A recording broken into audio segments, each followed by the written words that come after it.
Good morning, ladies and gentlemen. Welcome to the European Information Days of the LIFE program, edition 2025. This event is organized by CINEA, the Climate, Infrastructure and Environment Executive Agency of the European Union, to help applicants to prepare their proposals by having all the information that you need in order to prepare a good project proposal and to make sure that you have better chances to succeed by being granted a life grant for your project. So this event is organized entirely live and online. And this is to allow as many people as possible to participate, but also so that you can, as future applicants in the LIFE program, also take part by joining us. And you can do that by going to slido.com. I will show you now in a minute how to do that, how to join the event. Let me first introduce myself. My name is Eva Paparatti, and I work as a project advisor and also a co-coordinator at CINEA. CINEA is the Climate, Infrastructure and Environment Executive Agency of the European Union. And last year, last month, like every year, CINEA has published a series of calls for proposals for LIFE funding.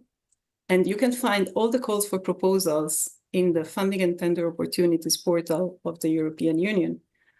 But of course, there is a lot of information there. And in order to help you, guide you through all the information and to give you all the tools that you need in order to apply, we have organized this event that will take place over 3 days. So from today, Tuesday, 13 May, until Thursday, 15 May 2025. So during the event, you can join by going to slido.com. And you can also join by scanning this QR code. And when you go to slido.com, you just have to type hashtag EULife25. And this is useful for two purposes. First of all, to answer our polls, because we want to have your feedback on our information sessions, but also so that you can send us your questions. You just have to post your questions, but please don't do it as of now. Let's wait until the end of each presentation, because the presentations we will do on each call will give you a lot of information, and you will probably have a lot of information there already, many answers to your questions. So please wait until the end of each presentation before you ask your questions, and make sure that the question is relevant to the session, because we can answer only to the questions that are relevant. And when you ask a question, you can also before you ask a question, you can like questions that are already posted, and when they're liked, they will go up, and so they have better chances to be answered, to be treated in priority. Now, I would like to make sure that everybody can join on Slido, and to do that, we will do a first kind of poll.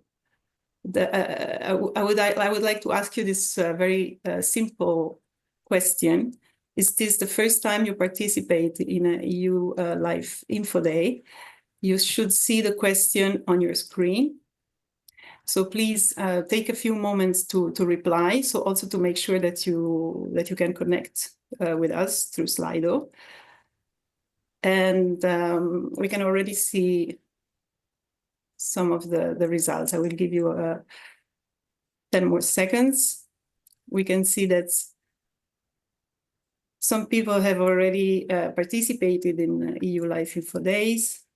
Some people are newcomers.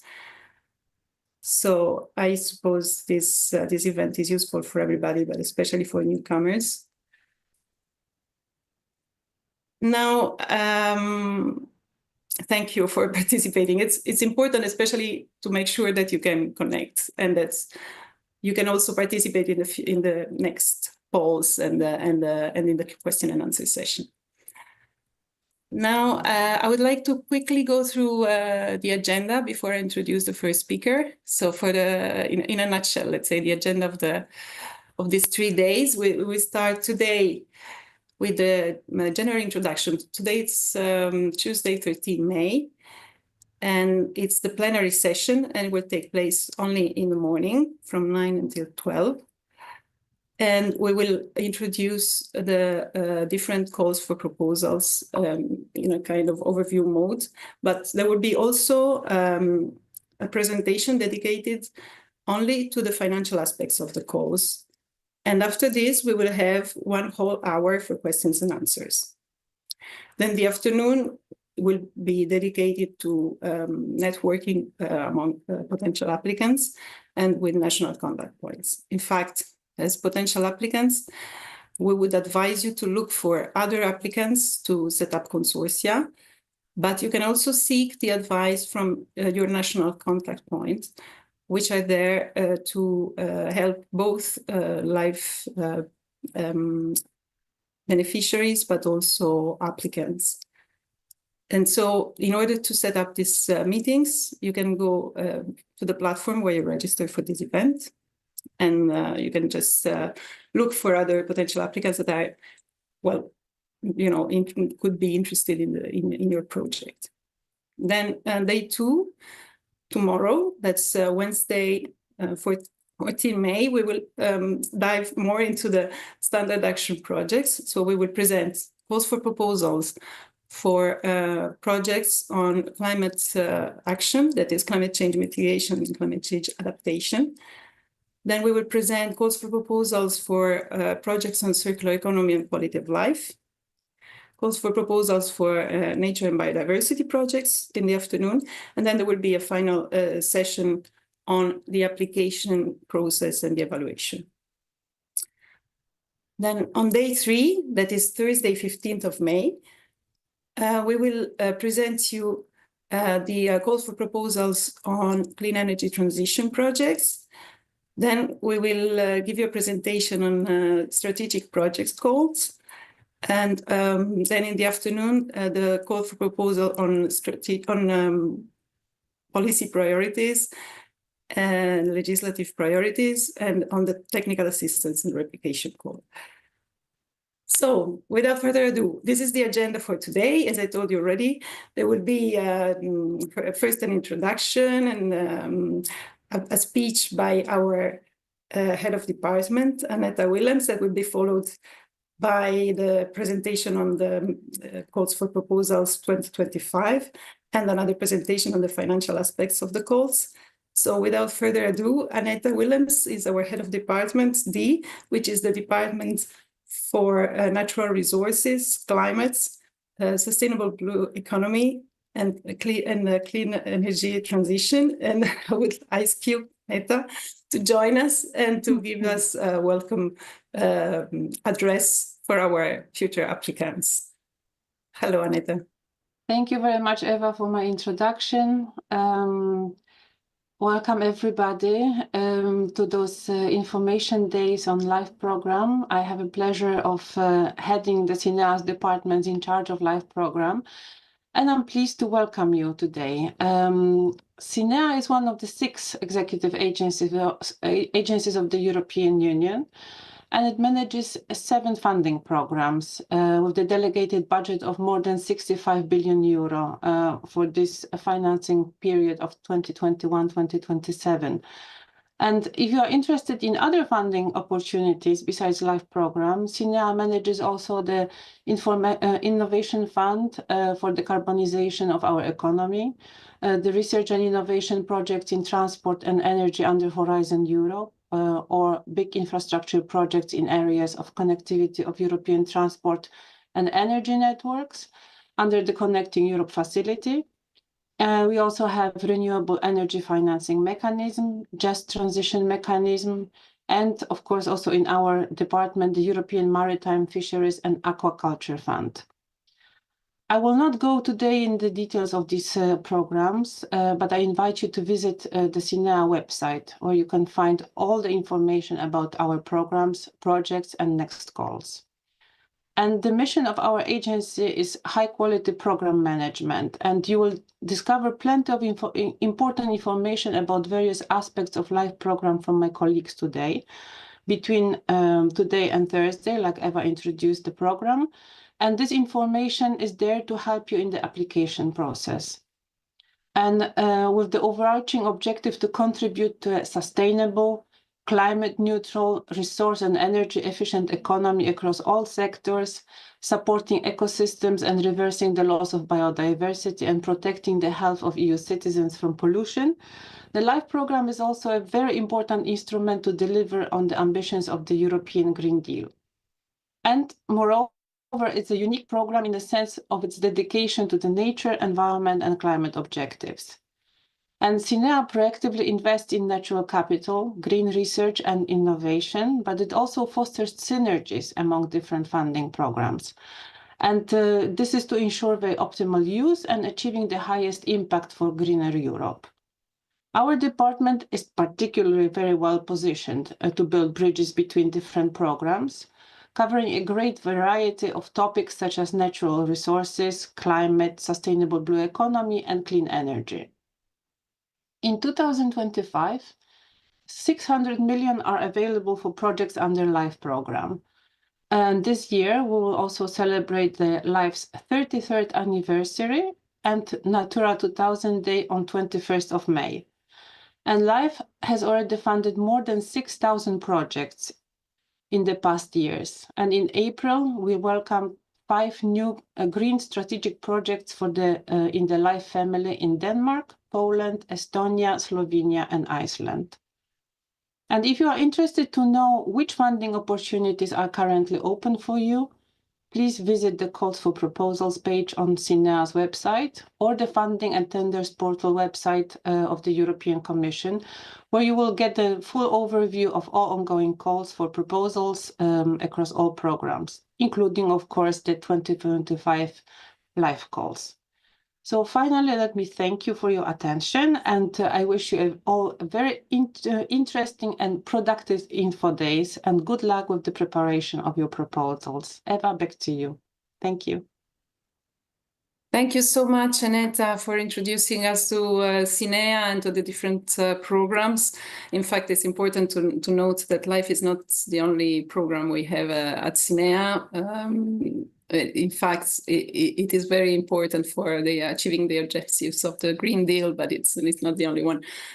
I would like to introduce the next speakers, who are Anne Burrell and Hans Rhein, respectively Head of Unit for Life Environment and Head of Unit for Life, Climate and Energy at CINEA, Department D. And they would give us the first presentation, which is an overview of the different calls that have been published last month in the Funding and Tender Opportunities portal of the European Union. And the floor is yours.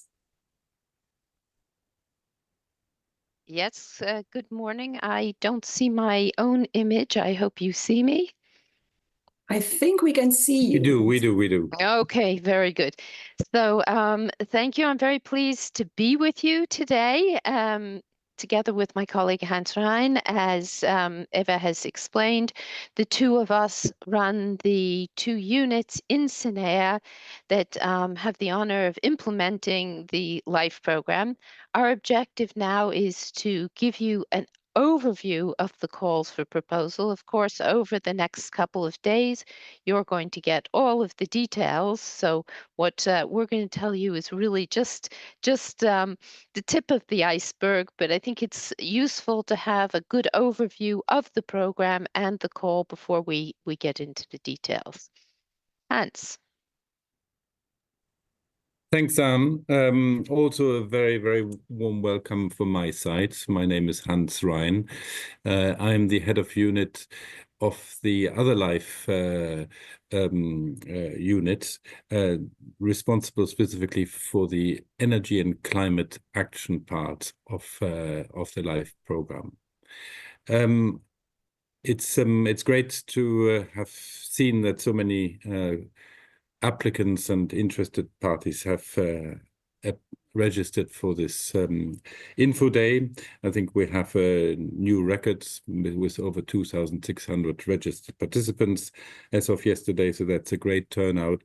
So I think that reflects a very strong interest into the LIFE program and its 4 sub-programs. But it also obviously means a lot of competition for the available funds, and we have more or less the same amount of funds available under this year's call as for the previous calls. So I think that's very important for applicants to carefully listen to the presentations in the next couple of days, because that will ensure that you can prepare your applications to the highest quality, and that way we will ensure that the program really delivers a high quality projects that deliver on the European Green Deal. And that's really what these info days are about. So let's dive right in. So next slide, please. What is the LIFE program exactly? So the LIFE program is the only EU funding scheme currently dedicated exclusively to the environment, nature, conservation, and climate action. It really helps to implement the European Green Deal on a very, very broad range of activities. It looks at supporting innovative action, and also tries to bring research results close to the market and help their application. So that's what we are looking at. So LIFE has a long history. We are celebrating, as Annette Williams has mentioned in her introductory remarks, the 33 years of the LIFE program. It has grown over the years. For the current multi-financial perspective, so 2021 to 2027, LIFE had received a budget of 5.4 billion euros, so quite a substantial amount of money, and that allows us again this year to provide a budget for proposals of around 600 million euros. Next slide, please. Okay, so as I said, I think that's me. No. Sorry, Anne. As I said, the LIFE program has 4 sub-programs. They all aim at supporting the circular and energy efficiency and renewable-based and a climate-resilient economy. They aim at protecting the quality of the environment, and also try to reverse, and very important these days, the loss of biodiversity in our environment. So 4 sub-programs: nature and biodiversity, the traditional ones, circular economy and quality of life, very important, I think, in the current context. We will need to address climate change and mitigation, and that has been very successful sub-program over the past few years, and also the clean energy program, which is meant to support the transition to clean energy. On the slides, you'll see the type of projects that we are supporting. I think important for us is that we have a very diverse stakeholder group, and our beneficiaries in the projects are about 1/3 private enterprises, including SMEs, 1/3 NGOs and civil society organizations, and 1/3 public authorities. And next slide, I'll pass over to Anne again. Okay, thank you very much, Hans. So as you saw in the previous slide, our program is divided into 4 sub-programs, and we're going to give you now a brief overview of those different sub-programs and their overall objectives. I think a general comment that's important to make is that with the limited financing that we have in life, we obviously can't solve all of the environmental problems in Europe. What we attempt to do, and do very successfully so far, is to finance projects which provide very good examples of how to tackle environmental challenges on the ground. They're projects which will serve as models for the future and in some way can be upscaled and replicated to have a broader impact on transitioning Europe to a greener, more sustainable economy and society. In the Nature and Biodiversity subprogram, therefore, what we are trying to do is contribute to the overall objectives of the EU's nature and biodiversity policy.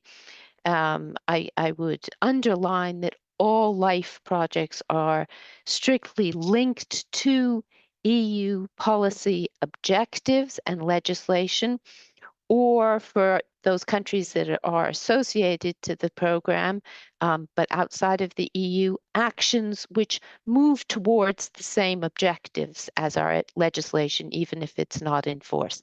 So for the Nature and Biodiversity subprogram, what we're talking about here is really the Natura 2000 network, the invasive alien species regulation. We now have the incoming nature restoration law, the new regulation, whose objectives obviously also need to be taken into account under this subprogram. So what we're trying to do here is ensure that we are contributing to impact on the ground. Impact on the ground is very important in LIFE projects, but in areas that are particularly key or where we can have very good demonstration of the kind of activities which can be rolled out on a wider scale in other areas. You'll see on the last box here, there's the mention of financing of a small grant scheme in Europe's overseas countries and territories and outermost regions. That's a very specific activity under the Nature and Biodiversity subprogram. It's not actually the subject of this open call, but we included it here just for you to see the full range of activities under Nature and Biodiversity. Next slide, please. The second subprogram that we should mention is the subprogram on circular economy and quality of life. Projects under this subprogram can make contributions related to a wide range of legislation and policy of the EU in environment. So this would include, as it says in the box there, policy related to circular economy, noise, air, chemicals, industrial accidents, marine coastal management, noise, soil, urban environment, water, waste. So the full range really of different legislation, different challenges that the EU faces that are not covered by one of the other subprograms. So this is the most general, perhaps I'd say, subprogram, but if you read the call documents very carefully, you'll find some information about the priority topics under each of those sub-policy areas. In this program, we give support for technologies and solutions to test them, roll them out in real world conditions. We don't, as Hans, I think it was said previously, we don't finance research per se. What we're trying to see is how things that have already been developed through the research and science process can actually be applied on the ground. And that raises a very important issue for LIFE. All of our projects aim to work with all of the relevant stakeholders. We're not working in isolation from the real world. On the contrary, we're trying to find, prove, pilot solutions that work with the stakeholders, work with the economic actors, work with the civil society, work with the private citizens, so that while they solve environmental problems, which is the main objective, they do it in a way that also is coherent with economic and social goals, and therefore are really truly implementable. Next slide, and back to you, Hans. Thank you, Anne. So the next sub-program is on climate action.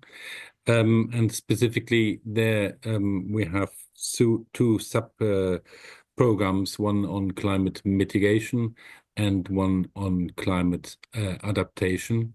On the climate mitigation, we look at funding projects that contribute very, very generally to the 2030 energy and climate policies, and that will obviously have to be updated once we will also adopt the 2040 targets for our climate policies. So it's in support of the EU member states' national energy and climate plans, whether that's at local level, whether that's at sectoral level. So we cover quite a number of mitigation actions that look at really reducing and decarbonizing our economy. On climate adaptation, that again supports actions to support the EU member states in implementing their national strategy for climate adaptation. I think that program is increasingly becoming a very, very important topic for EU member states, because the costs of adaptation will rise significantly, and so to find the right solutions and to prepare both our cities but also our agriculture to the changes that result from climate change is very, very important. And so we look really at innovative actions across these actions. Next slide, please. The sub-program on clean energy transition is, as I said, the newest member of the LIFE program. It has previously been supported with similar objectives and directives under the Horizon 2020 program. So many of the applicants will remember that program. It has been very successfully in supporting the broad range of energy policies, focusing both on the buildings policies and in particular the energy performance in buildings directives, but also the energy efficiency directives, and to some extent also the renewables directive. So I mean there are 5 blocks that this program looks at. One is strengthening and helping to implement the policy and regulatory framework at the national and local level. We are broadly supporting all kinds of projects that look at engaging and empowering consumers, whether that's through energy communities or whether that is directly addressing at how also poorer strategies of the society can participate in the clean energy transition. We look and support local actors in investment in the clean energy transition. So that is a very, very important and long-standing part of that sub-program.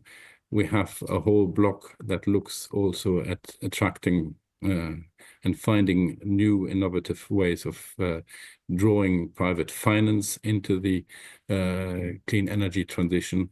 And then we have a broader rollout also of new technologies and services and business models to the clean energy transition.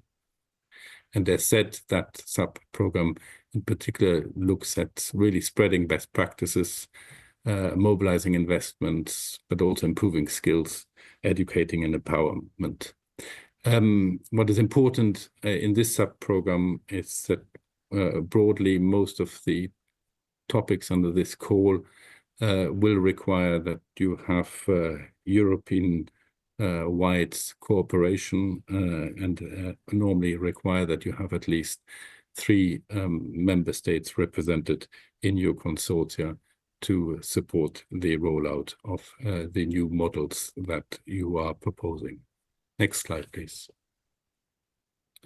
So, and a quick overview of the types of funds and grants that LIFE is supporting under the regulation, the LIFE regulation, and we will dig more into it in the next few slides. So I don't spend much time on this slide, but it's important that you realize that there are different types of projects because the conditions and the eligibility criteria for each of the action grants and is different, and you will have therefore to carefully look at it.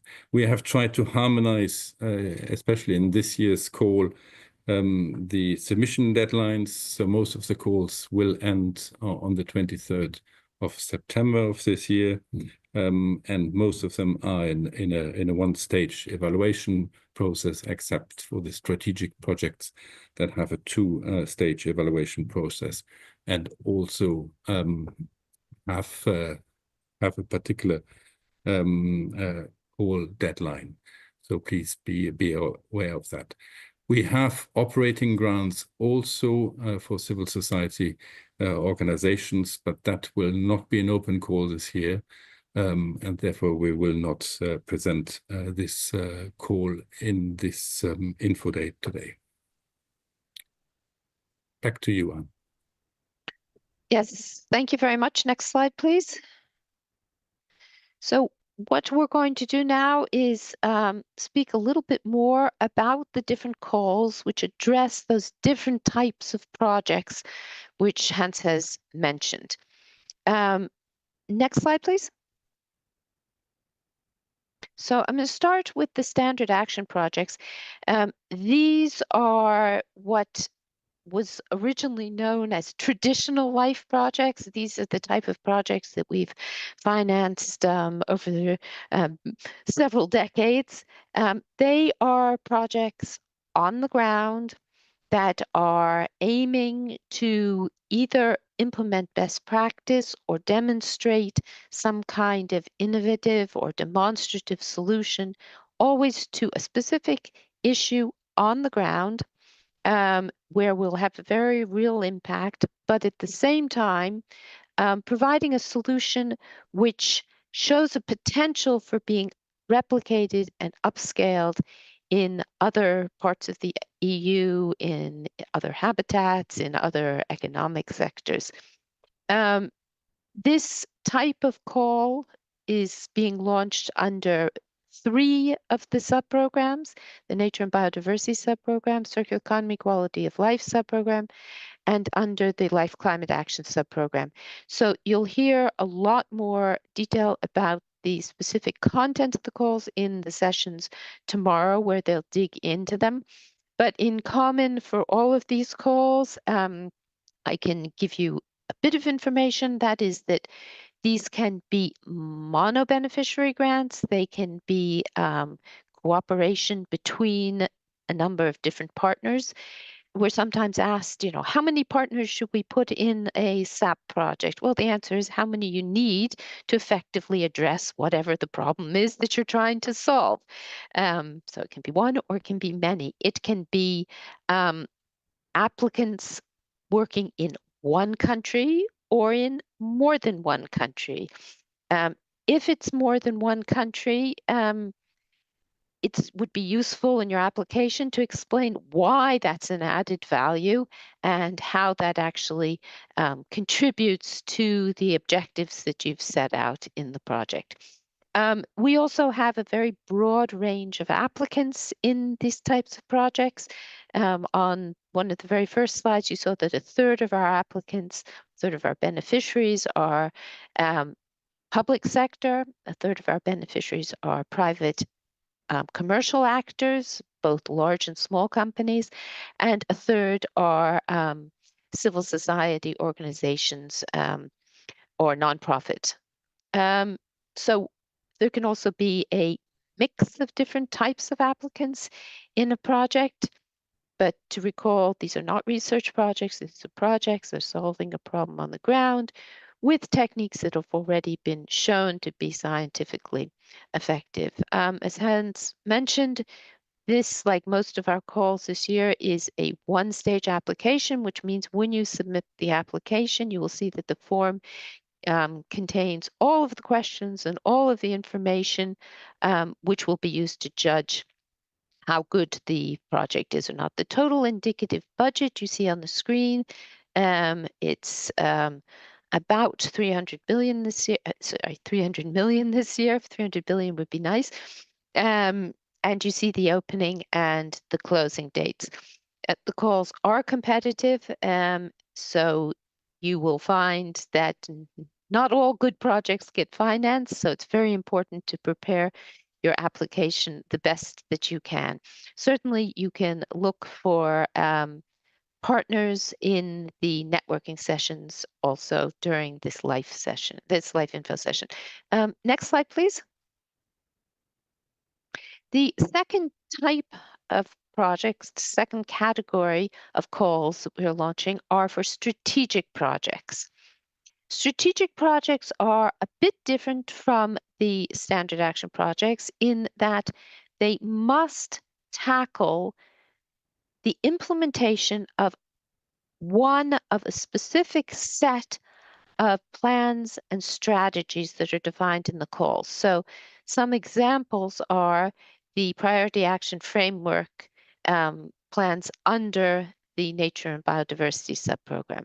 Under circular economy and quality of life, for instance, river basin management plans or waste management plans. You can find the full list of eligible plans in the calls. Under climate action, there's possibility of financing strategic projects in both adaptation and in mitigation.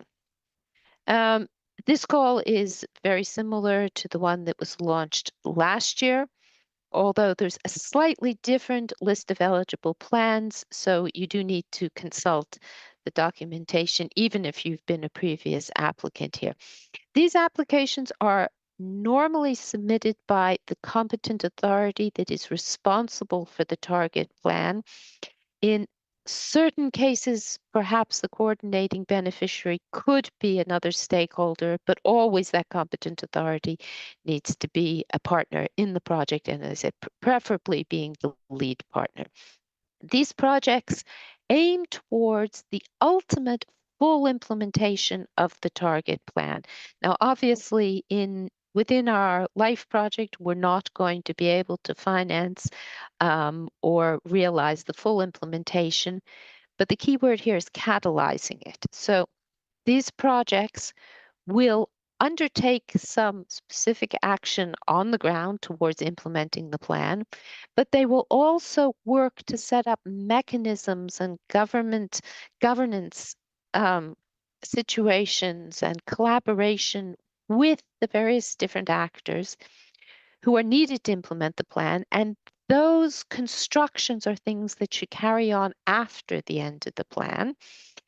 In addition, these projects must mobilize and coordinate activities and finance coming from other sources. So while the LIFE strategic project per se may be relatively small, the overall strategic project, including all the complementary actions, is often a very, very large initiative involving many partners and many stakeholders. There are indicative allocations of the budget per member state, slightly different under the different subprograms, but that is something that potential applicants here should consider, and it's in view of the fact that that's per country, it's something which should probably be discussed with the LIFE national contact points if you're thinking of putting in an application under the strategic projects. The strategic projects are evaluated, the applications are evaluated in a two-stage process. So in the first stage, by the 4th of September, you are invited to submit a concept note.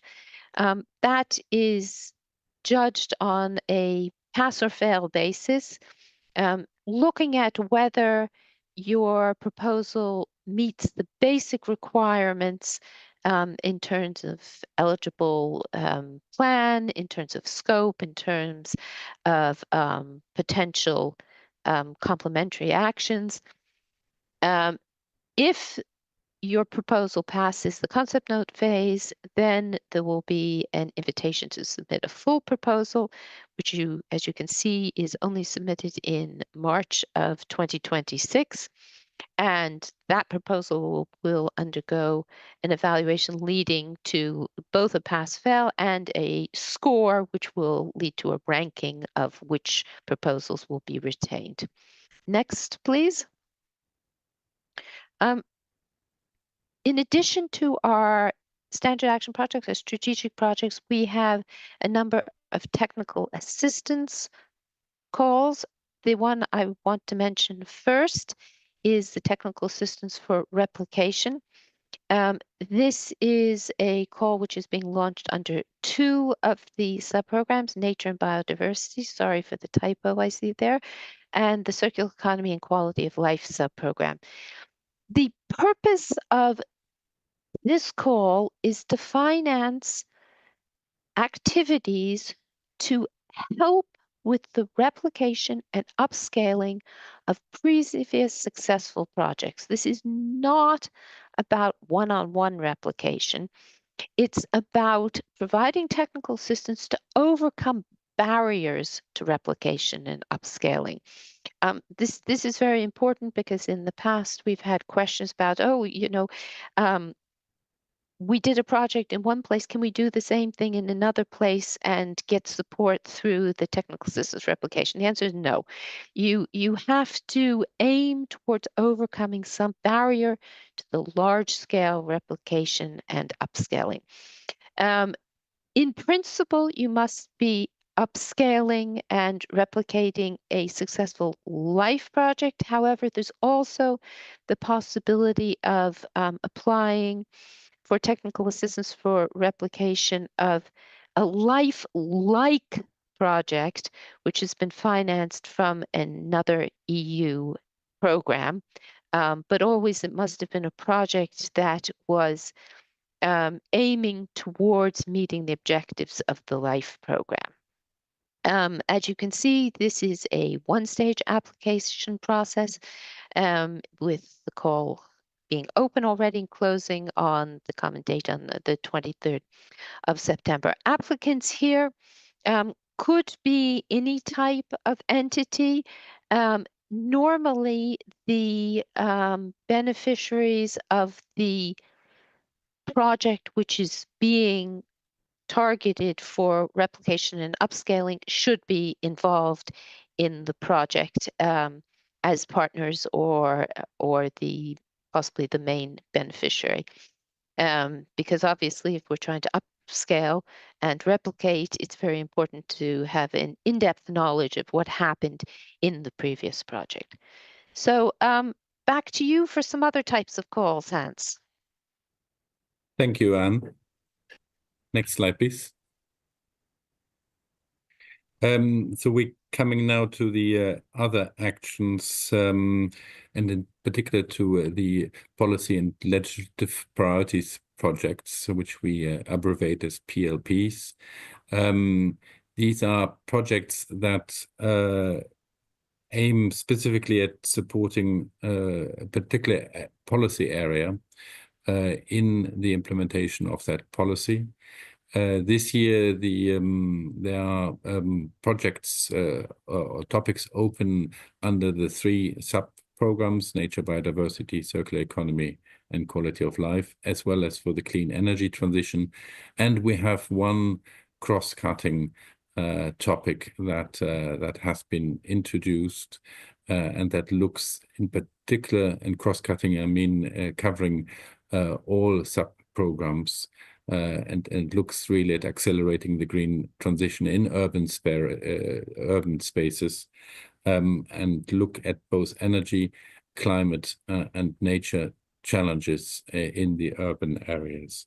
This particular sub-call aims, in principle, of trying to look at solutions that address all these all four sub-programs, and these three challenges in the urban environment. We hope very much that will be a particular area of interest for the applicants. There are also 7 specific priority areas that have been identified in the nature and environment area. These range from forestry, but also to traditional topics that have been opened in previous years, such as environmental crime or the European Bauhaus, but also look at capacity building and eco-design or water resilience issues. So if you are interested in it and think that your activities could fall under this call topics, please go for the session in the next couple of days. It particularly looks at policy and legislative priority projects to get more details. Overall, for these actions, there's an indicative budget of 22.5 million euros. Next slide, please. Another technical assistance and type of call that we offer is specifically to help applicants in the preparation of strategic projects, whether that are strategic integrated projects or strategic nature projects under the 3 sub-programs that are eligible for the strategic projects. These are really projects to support member states and member states' authorities in preparing their applications under these strategic projects, and are small indicative support, technical support projects. They can be both for the current year, for the preparation of the second stage, but also in view of future preparation and submission of strategic projects under one of the upcoming calls in the next couple of years. Next slide. And now we're coming to the sub-program Clean Energy Transition, which has only one type of grant available. It's a coordination and support action grant. As said, the clean energy transition normally requires broad European participation of at least 3 member states in most of the topics that are open under the call. For this year, we have 91 million euros available as the indicative budget for the programs we have supported. Under this year, about 50, just over 50 projects from the 2024 call. So that gives you an indication of the size of the budget also that we expect under each of the calls topics. But you can have more detailed again on the session that will be on Thursday this week. Next slide, please. Just here to give you an overview of the 12 topics that will be open this year. And as mentioned in the previous slide, there's one specific call for the renewal of the European City Facility, which is a specific facility that supports investment strategies by cities in the clean energy transition. So a small grant facility, and we're looking at a partner that can continue that successful facility. There are 6 topic areas, or you can divide the 12 topics areas in about 6 topic areas. One is to really support the implementation of clean energy policies at the regional and local level, and build effective implementation. But we also have support programs specifically aiming at implementing the legislation at national level. We support the mobilization of investments at local and regional level through one-stop shops or under the call for project development assistance that looks really at triggering investments for sustainable energy at the local level. We have, as mentioned previously, a whole topic that looks at crowding in private financing. We have the support to the citizens in the clean energy transition, in particular the support services for energy communities, which has been very successful now for many years, but also a whole topic that addresses really on how we can alleviate energy poverty in Europe as part of the clean energy transition. There's a whole topic on decarbonization of buildings and on the heating and cooling challenges, so supporting to district heating, but also other heating and cooling applications, and the whole sector supporting the development of skills, which is an important part to ensure that the clean energy transition continues and can be implemented at the local level. Next slide. And that's just a slide trying to summarize a little bit the overall changes that there have been in this year's call compared to previous year's calls. So for those who have already looked at previous live programs, you might see that there are probably not too many changes, but maybe here a few changes that are different from last year's. So I mean, as said, there are 12 topics open on the live set, one for the European City Facility. We didn't open this year a specific sub-call that was proposed under the call 2024. So that is a change compared to last year. And as said, we have one specific policy and legislative priorities project that is new under the urban topic, and hopefully will attract a lot of interest among you. There's small adjustments in the text, so please do carefully look and read the details of the descriptions of the topics, but also the indicative co-funding rates, which may have changed in some cases, and should really guide you in preparing your proposals. There's a slight change as we no longer require for the sub-programs a co-financing declaration. So that's a simplification that we have introduced.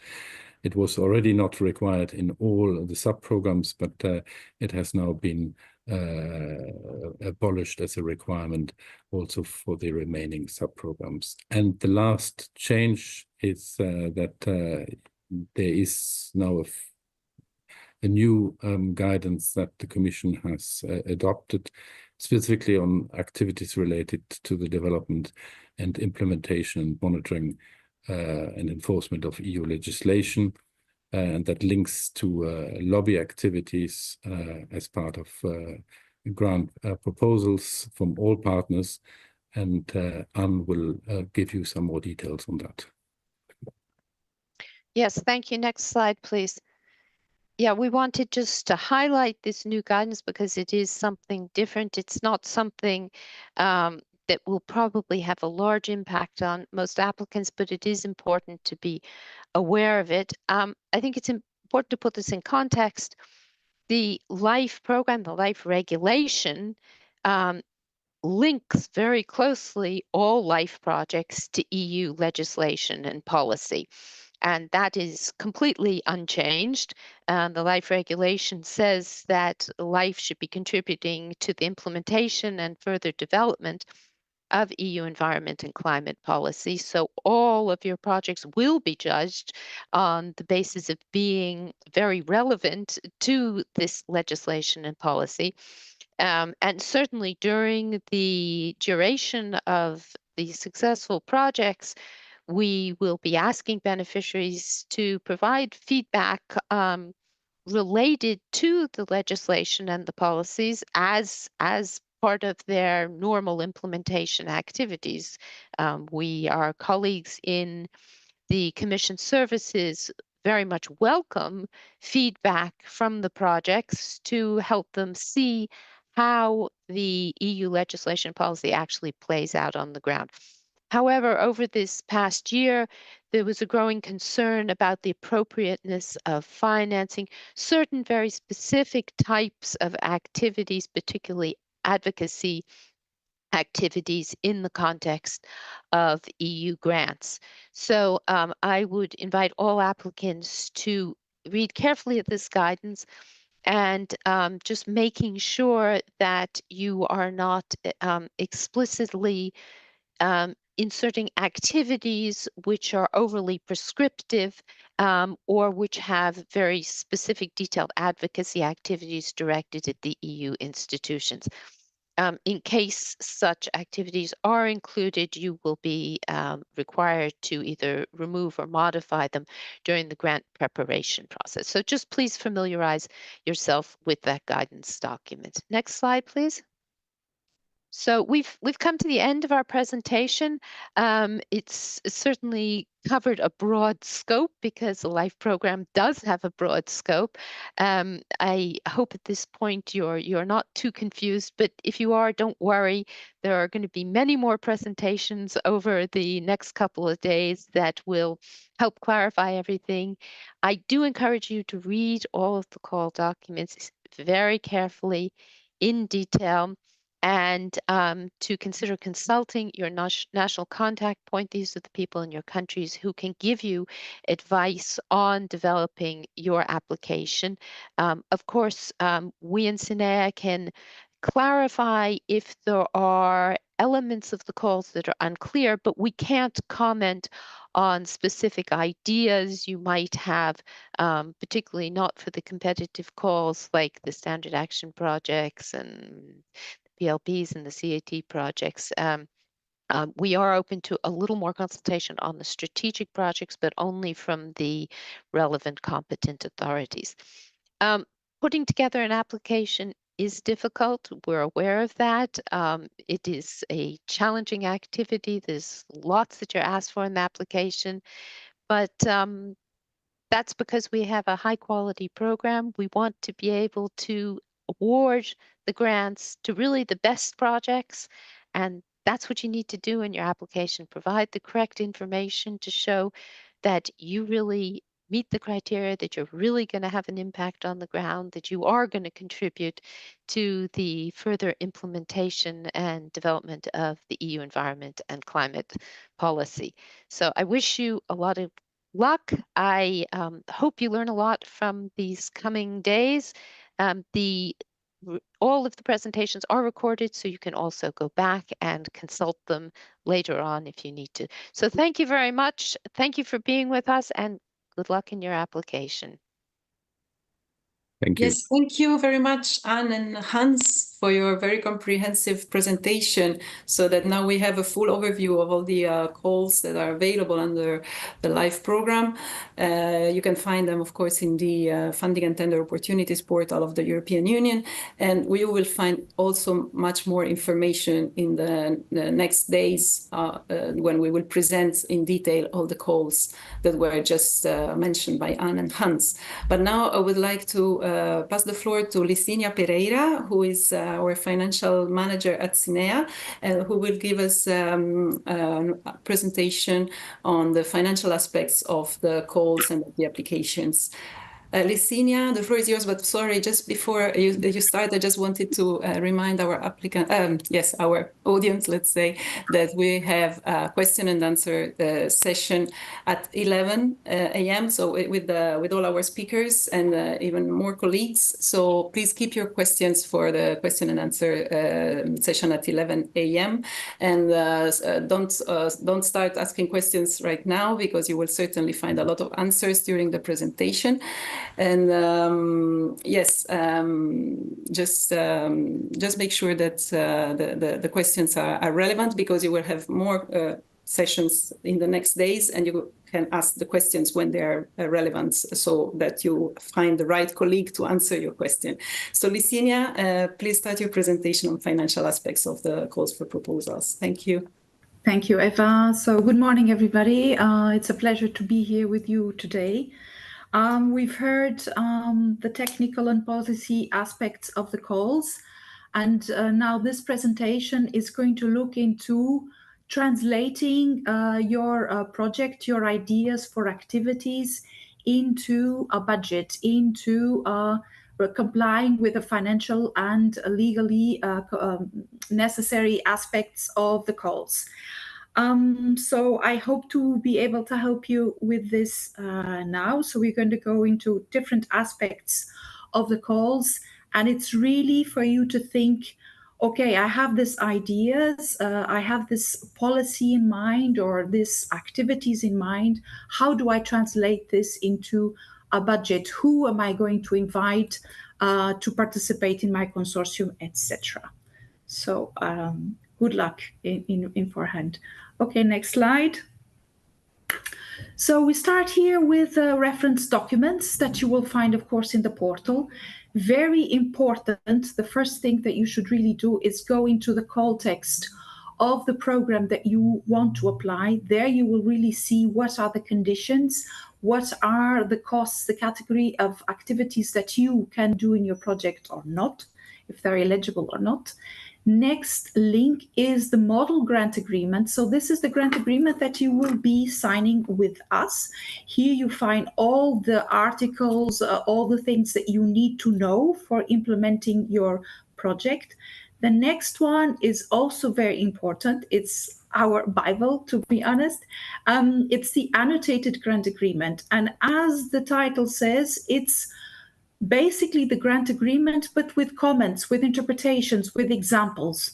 And there is a version since, second version since April 2025. So we invite you to really read this very carefully as well.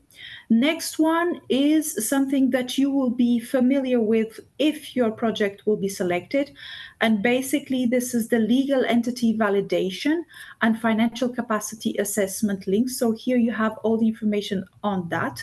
Basically, if your project will be selected, you will have to get what we call a PIC. So this is registering your entity in the system in case you don't have yet a PIC number. And if you are a coordinator and you're a private entity, you will have to go a financial capacity assessment. Very important, the next link is the template of the Annex 1, detailed budget. This is an Excel format, and you will have to introduce all your costs there and in detail, and then you will have to upload this in your proposal. Next slide, please.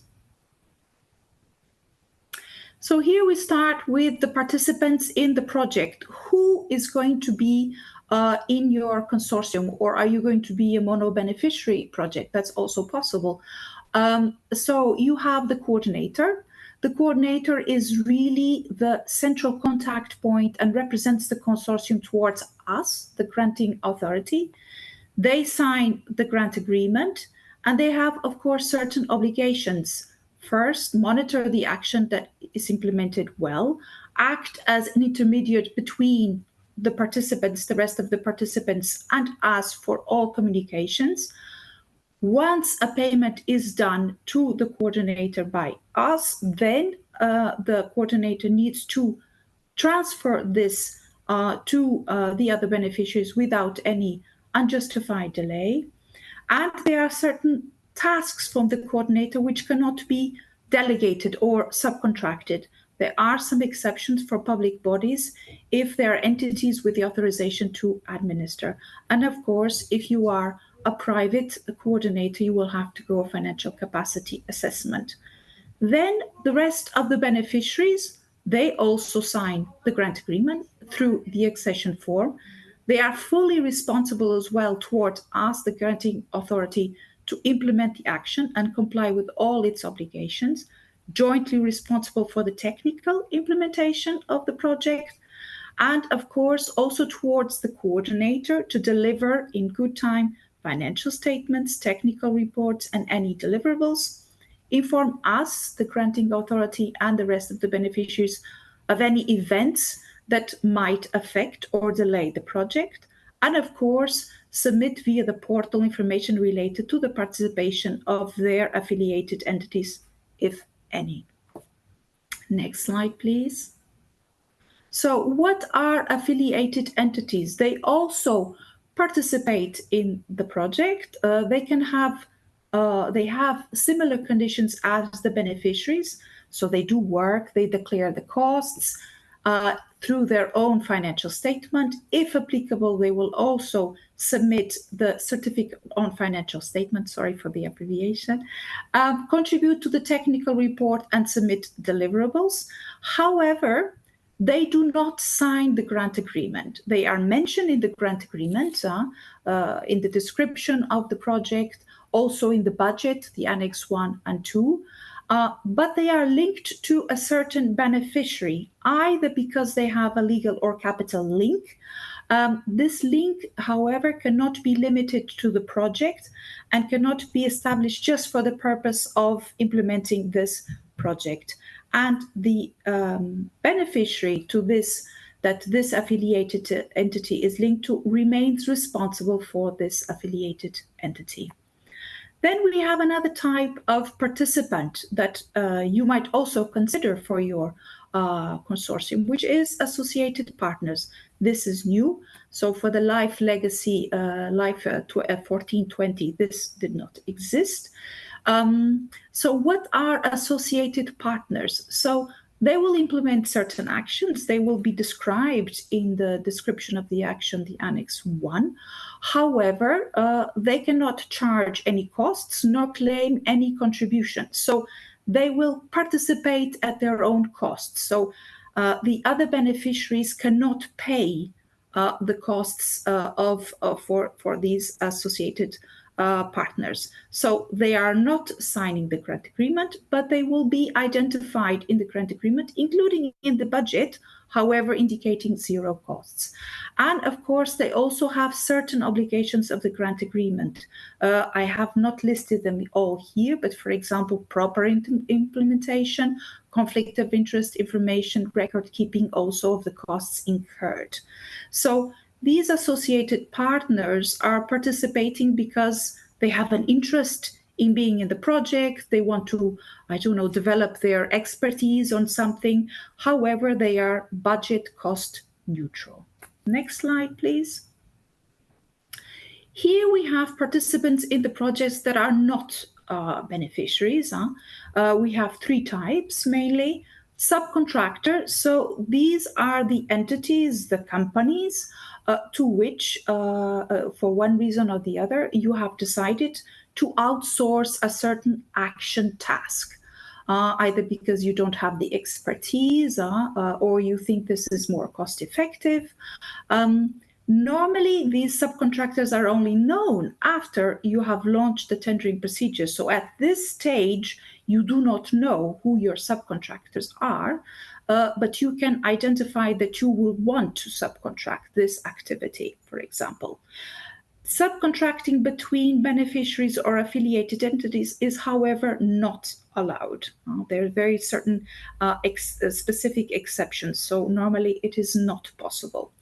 Then you have recipient of financial support to third parties. We will go into this cost category later on, but normally this is only possible if it's foreseen in the context and it has been accepted in the grant agreement. Then the last cost category is, last type of participant, is in-kind contributors. So they will be providing a service normally for free. So this is not reflected in the budget. It's neutral, both at the cost and both at the income side. Okay. However, what is new is that they can be considered against payment. So these are only possible in 3 situations. Costs can be declared as personnel for seconded persons. Don't worry, we will go into that later. Cost for renting equipment and purchase of costs for other goods, works, and services. Next slide, please.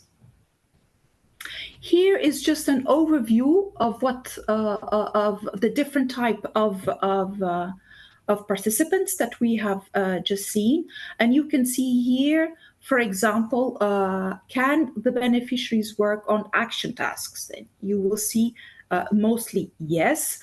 Can they declare the costs or not? For most of them, yes. Also for the first 2, yes. But then for the associated partners, no. And the subcontractors, for example, it's not cost. It's the price that they will invoice to you.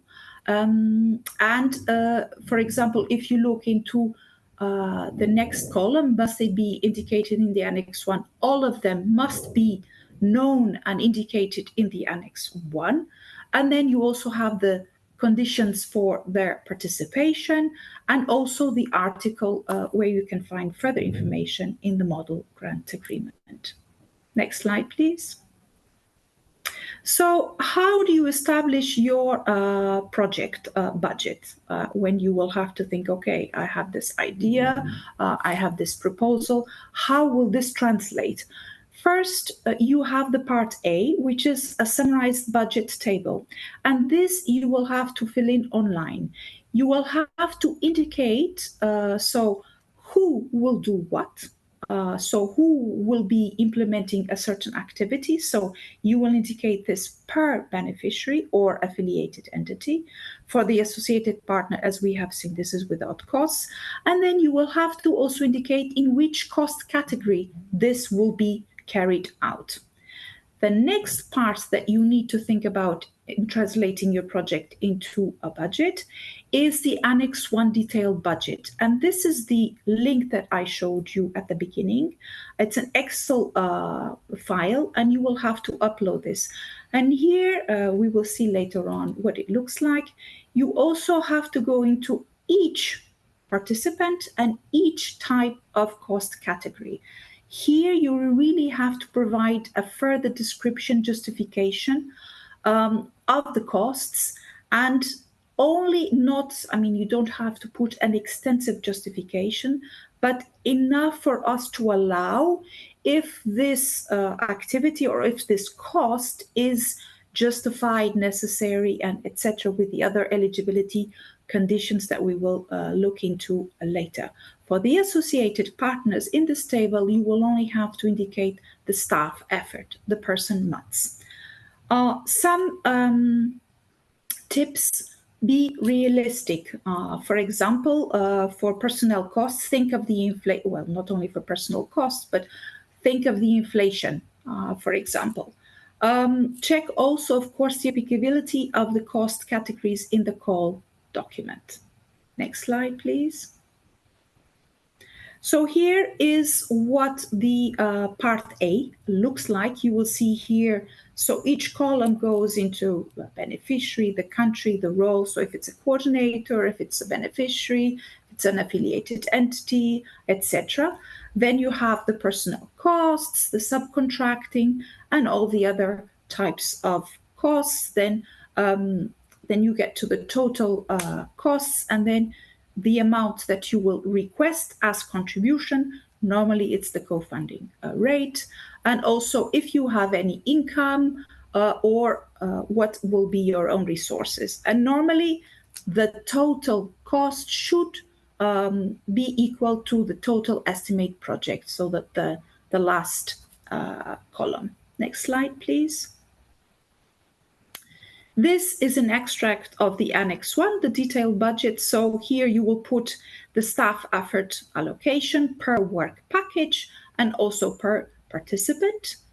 Next slide, please. Then we move into the personal costs. Here you will put the person months, the average monthly salary rate, and this is global per beneficiary. So here you will have to take into consideration all the persons that you will have working in your organization. It's divided by what type of personal costs there will be. We will look into that in a minute.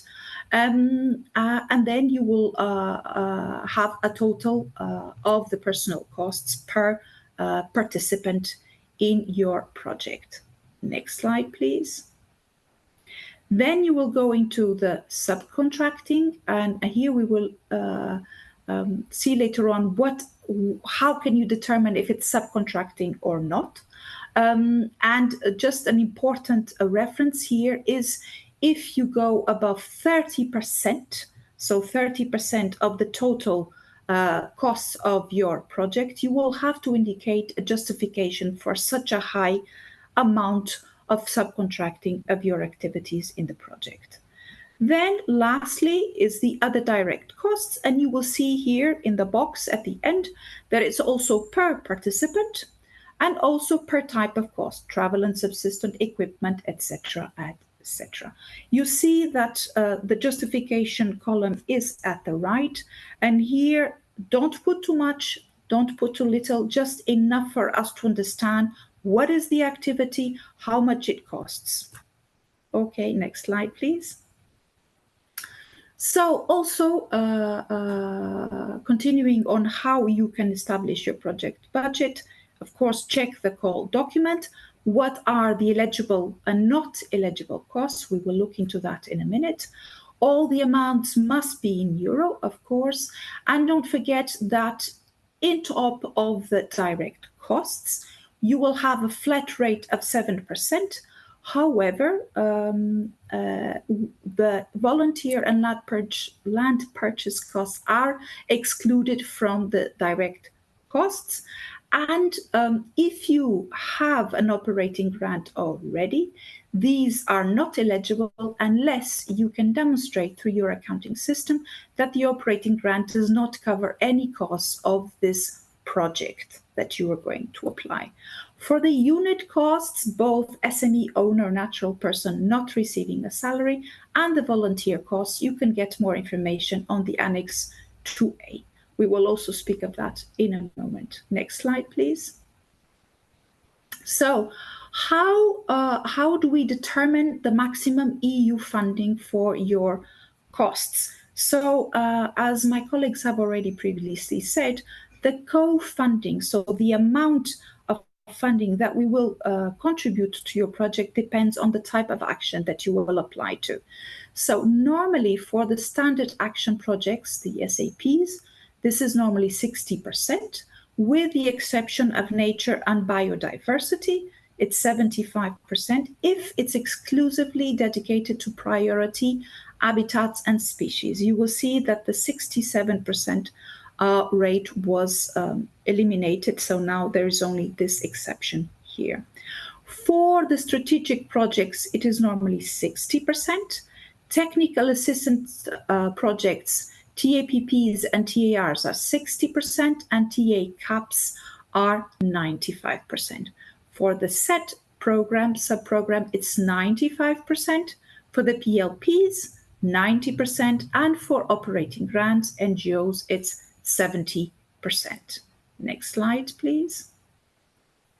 So the system will calculate for each beneficiary a theoretical maximum amount of EU funding that you will be requesting. So each participant will be requested to enter manually the EU funding requested. So you can request less than the percentage, but this will have an impact then later on. So you can request less, but think about the consequences of requesting less, because this will have an impact at the final report stage. If you overspend at the end, so if you spend more costs than you have foreseen, the global maximum amount established by adding the individual requested amounts will be your maximum. So in case you overspend at the end, in a way, you will be not penalized, but there will be a disadvantage.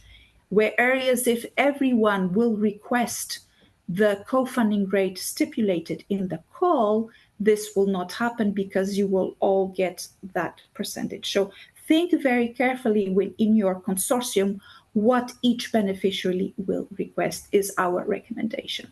So the maximum grant amount is indeed the maximum amount decided by us, the granting authority, and it normally corresponds to the EU requested funding, but it may be lower in case you underspend or, for example, in case you have rejected costs at the end of the final report. But for now, this is the amount that will be calculated. And of course, at interim final stage, this might be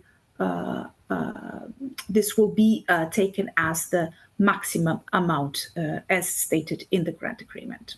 Next slide, please. So in case you get funded, how can you plan the reception of EU funding from our side? How will the payments look like? And this is important, of course, for your cash flow. So when or if you receive funding from us, after the signature of the grant agreement in 30 days, we will provide you with a first advance payment, what we call first pre-financing, and it's normally 30%, or 60% in case there is only a final payment. So no interim payments. So this is the case for the TAPPs. In case you have interim, so payments that we will do between the first pre-financing and the final report, so for periodic reports, for most of the actions, we have foreseen an additional pre-financing, and it's normally 50%. And this is, again, an advance payment. And for the strategic projects, mostly, we foresee interim payments. And here, there is no fixed amount.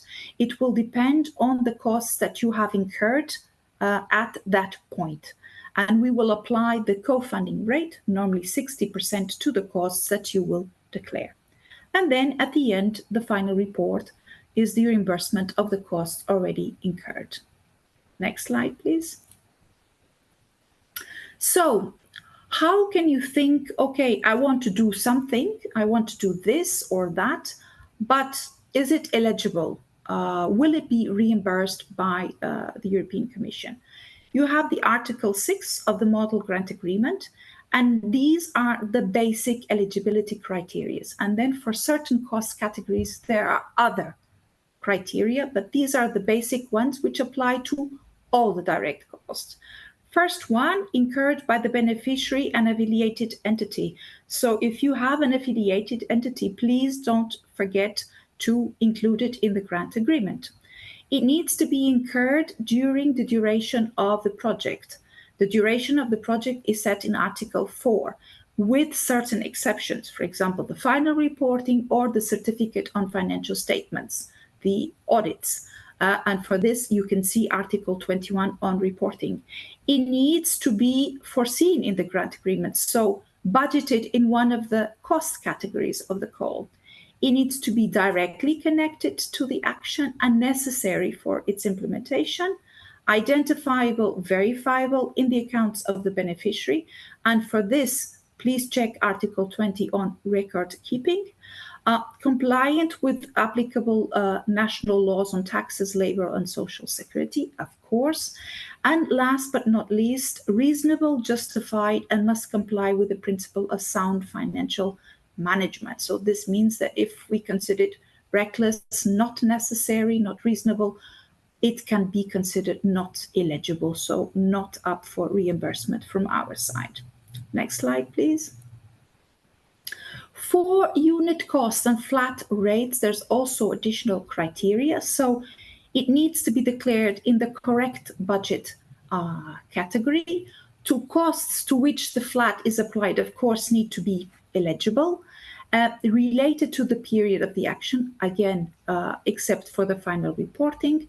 They need to be necessary for the implementation, and very important, the number of the units. They must be identifiable and verifiable. So it's not just that you will claim some unit costs, and this is mostly SMEs and volunteers, but you need to be very careful on the number of units or days that you will claim. And for this, Article 20 is very relevant. Next slide, please. So now we go into the types of direct costs. So direct costs, we consider that they are directly connected to the project and necessary for its implementation. So for us, any costs which are calculated via cost drivers or percentages normally indicate that they are not direct costs, that you cannot place them in the budget, and that they will be covered by the 7% indirect cost, or what we also call overheads. So here are the 4 types of direct costs. We will go into them all in the next slides. The big one, of course, is personnel costs, and you have 5 different types of personnel costs. Most common, A1 employees, then A2 natural persons under contract, A3 seconded persons, A4 SME owners and natural person beneficiaries, and then A5 volunteers. Then we have the next cost category, subcontracting costs. Then C, third cost category, purchase costs. And there you have 3 subcategories: C1, travel and subsistence; C2, equipment; C3, other goods, works and services. And then the last cost category is D. So, and there you have 2 sub-cost categories: D1, financial support to third parties, and D2, land purchase. So these are all not possibly eligible, or there are nuances between the different sub-programs. So please carefully check if one of these is allowed in the sub-program that you want to apply, or what are the specificities for each one. Next slide, please. So first cost category, the personnel. If we go into the first sub-cost category, A1, cost for employees, this is the most common. And of course, here you will place all the costs relevant to salaries, social security contribution, tax, any other costs which are linked to this remuneration, if they arise from national law or your employment contract or the equivalent Appointment Act for the public bodies. Then the next one, natural persons and seconded persons. So natural persons are working directly under a direct contract or other type of employment contract, and seconded persons are seconded by a third party against payment, and these are eligible. And here, very important, these 2 types, A1, A2 and A3, must have similar working conditions to that of an employee. So how the work is organized, how the tasks are performed, the premises where the work is performed, and of course, teleworking conditions. So if your employees in your organization are entitled to telework, for example, 2 days, these persons will also be able to telework 2 days. On contrary, if your employees must all come to the office every day of the week, then these persons must also come every day to the office. So please pay attention to this. And additional, the result that works of the work belongs to you, the beneficiary, unless you have otherwise agreed. Then the next subcategory is SME owners or natural persons not receiving a salary. If you are receiving a salary, then you will have to declare your costs under A1, unless you can clearly indicate that this is only related to the management of your organization and not to the project. And then A5 volunteers. So These are persons that work in your organization, but they work for free on a non-compulsory basis. So they will not get paid. This is very important to note. There will be no transfer between you and your volunteers. And this is also a unit cost as for the A4 subcategory. Next slide, please. How is it calculated, the cost? So for the budget now, for your for how you will indicate this in the Annex 1, you will take the project cost employees, so the average annual salary cost divided by 12, and then multiply by the person months on the project.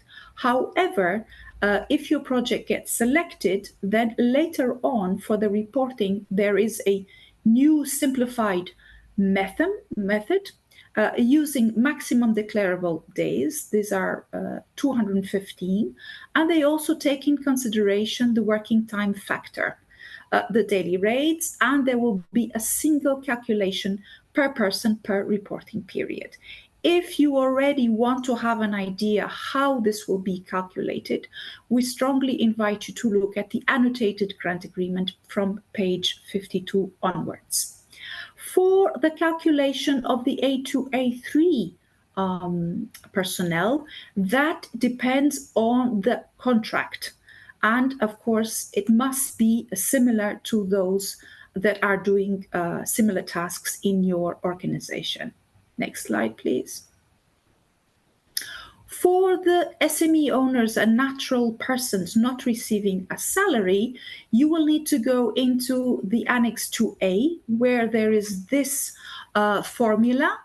So 5,080 divided by 18 days, you get that amount. And then you will have to multiply by the country-specific correction coefficient of your country, so where you are established. And here we have added the link. And basically you will get then the unit rate, the daily rate, if you will.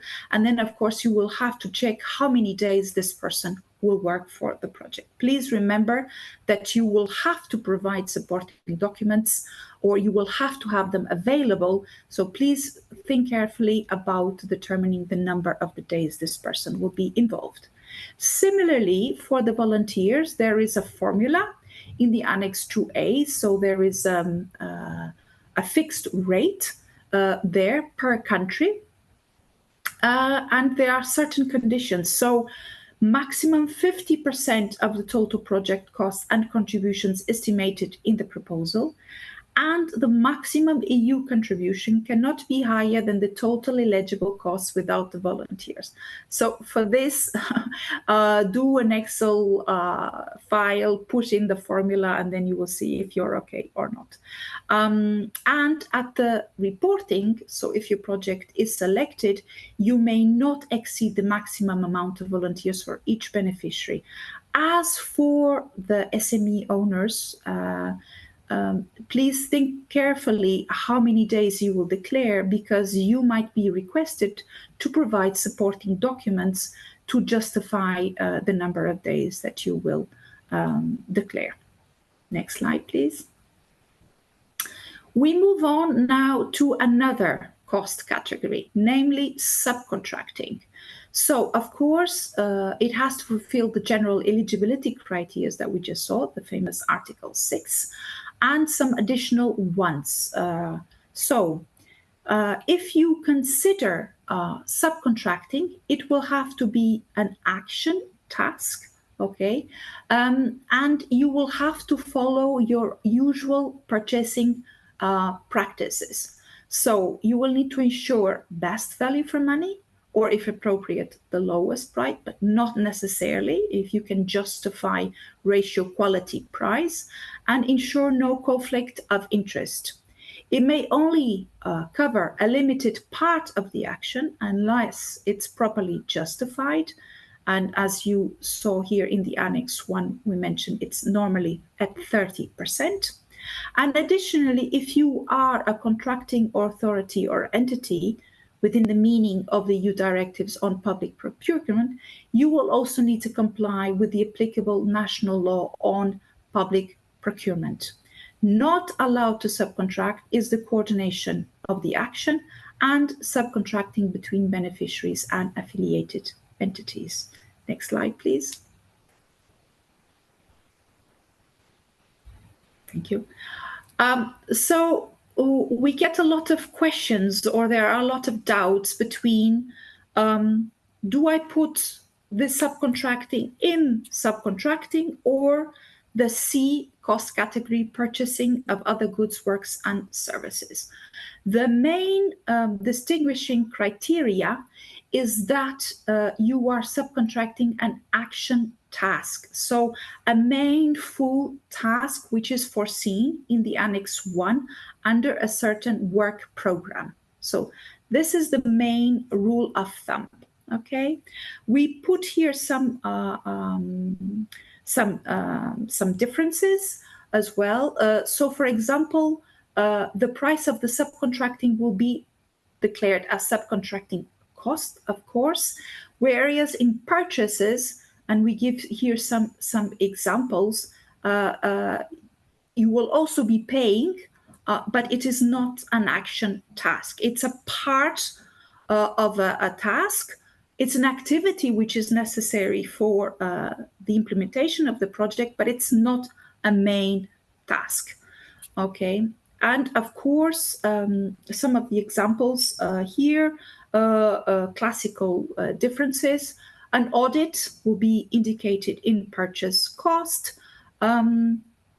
Contract for transportation, it will be in purchase cost, unless it's a bigger package and then it's an action task, then you will be asked to be placing this in subcontracting.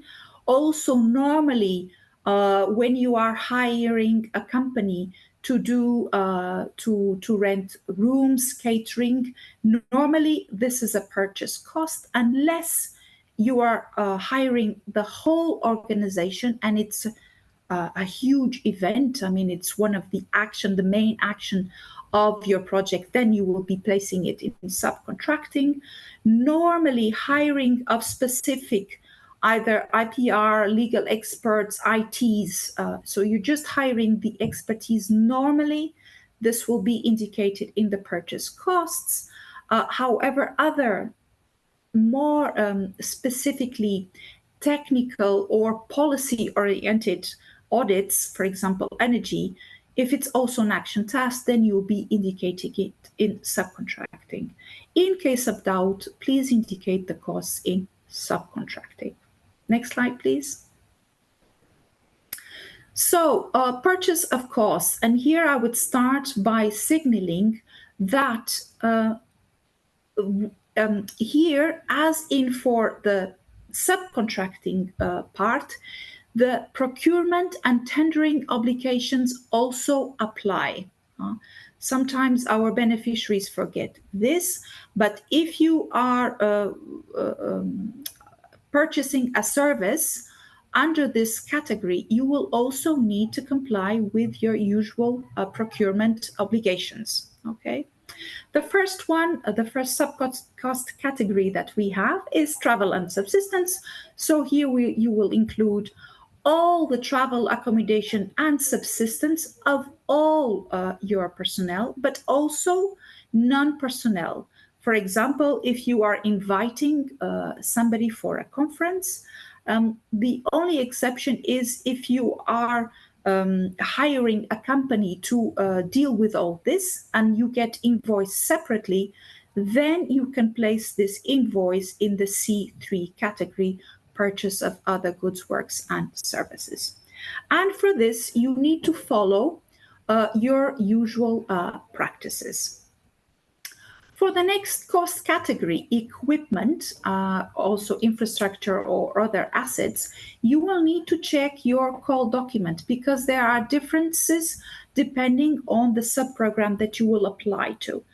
The first option is, and this is mostly applicable to the set projects, is that you are only entitled to the depreciation of costs. Here, you will need to actually incur, of course, the costs. They need to be written off in accordance with international accounting standards and also your usual accounting practices, only the portion of the costs that correspond to the rate of the actual use of the actions. So this is related to the duration of the project, of course, are eligible. And if you were to rent or lease, you can also do that, but the cost for renting or leasing cannot be higher than if you would depreciate the cost for similar equipment, excluding financing fees.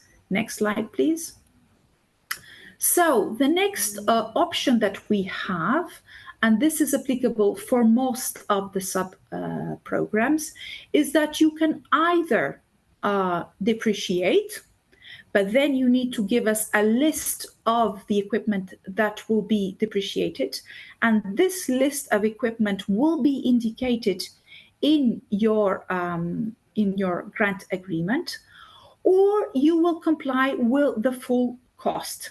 So this means that you will comply with the Annex 5, the durability clause. So you will need to purchase or develop it specifically for the action. You will commit to use it and maintain it after the end of the action for activities pursuing the action's objective, so your project, for at least 5 years after the end of the project or until the end of its economic lifespan. So means that it's fully depreciated, whichever is easier, earlier. Cost is recorded under the fixed asset account of the beneficiary and, of course, complying with international standards and your usual accounting practices. Next slide, please. So the last cost category for purchase of costs. So consumables, supplies, if they're directly linked to the project, otherwise there will be overheads. Promotion, dissemination, protection of results, translations, publications, certificates, and bank guarantees if required by the grant agreement. The CFS, so the Certificate for Financial Statement or Audit, will be requested if you are requesting a EU contribution of equal or more than 500,000 per beneficiary and also affiliated entity. 100,000 is the threshold for operating grants. And please remember, procurement and tendering rules apply here as well. Next slide, please. We arrived to the last cost category, and I start with the financial support to third parties, what we also call cascading grants.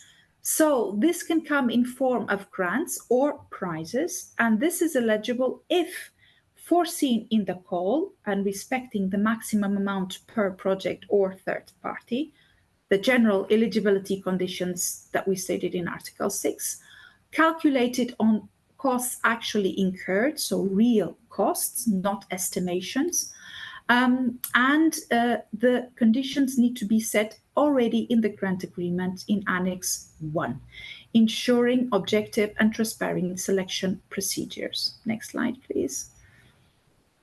So, as I said, this must be indicated already in your proposal, and this is the information that you will need to provide for us to assess and determine if we can agree or not with this activity. So for grants, you will need to respect amount per third party. You will need to indicate how you will calculate each amount. You will also need to indicate the different types of activities that will qualify and also what persons or category of persons you intend to support through this grant. And what are the criteria and the procedures for giving financial support? For example, will you launch a call for proposals? How will you select and award the grants, the cascading grants? If it's prizes, then what will be the eligibility and award criteria, the amount of the prize, and how will you be paying this prize? What will be the arrangements to be done? Next slide, please. Last cost category, land purchase. You can see much more further details in the annotated grant agreement, but basically this includes land purchase, but also long-term lease and one-off compensations for land use rights. These are mostly for private entities. There are only minor exceptions for non-private entities. So please, if this is what you intend to do, check the annotated grant agreement to see if it's eligible. It's also eligible if it is in line with the call conditions, the Article 6, of course, and it needs to be clearly linked to the objectives of the action, purchased specifically for this project and in accordance with the Article 6.2 D2. So please read this. And of course, last but not least, calculated on the basis of the costs actually incurred. Next slide, please. So we've talked about the direct costs. This is the indirect costs.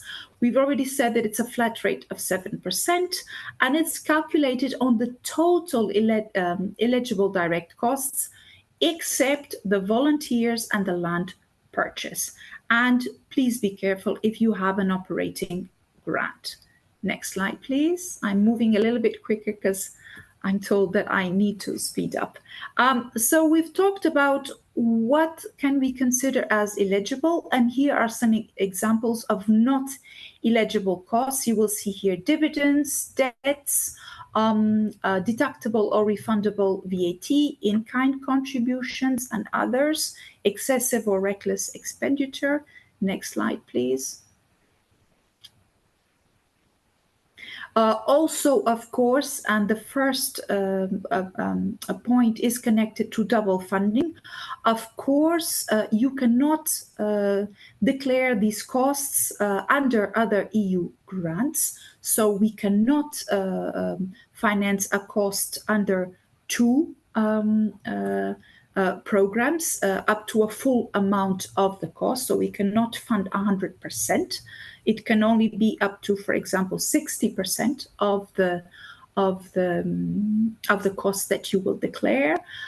Costs or contributions for staff or a national administration for activities which are already part of the administration's normal activities. Not undertaken only because of the grant.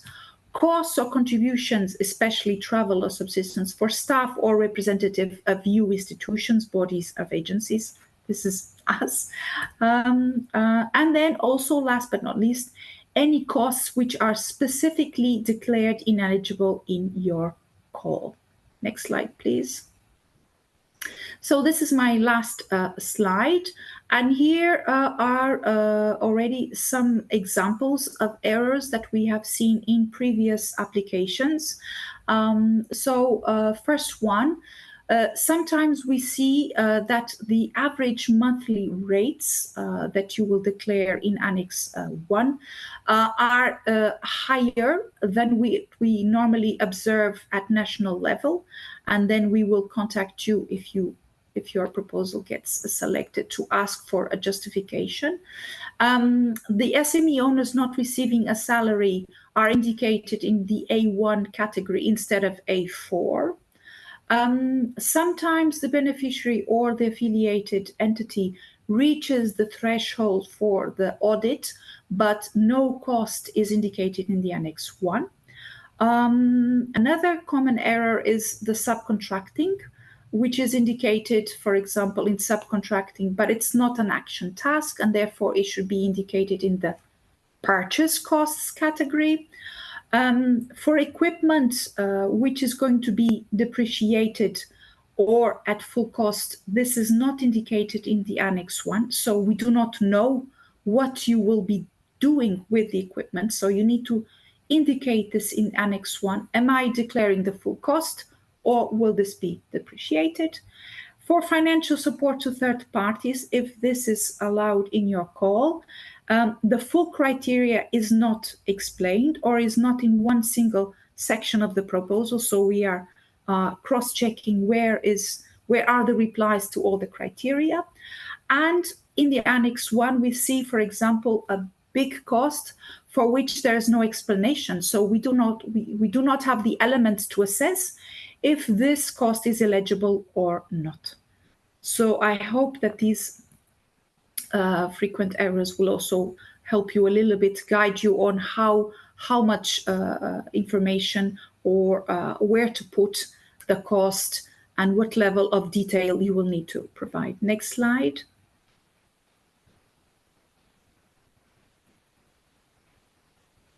So just to thank you for your attention, and we will be now available for questions.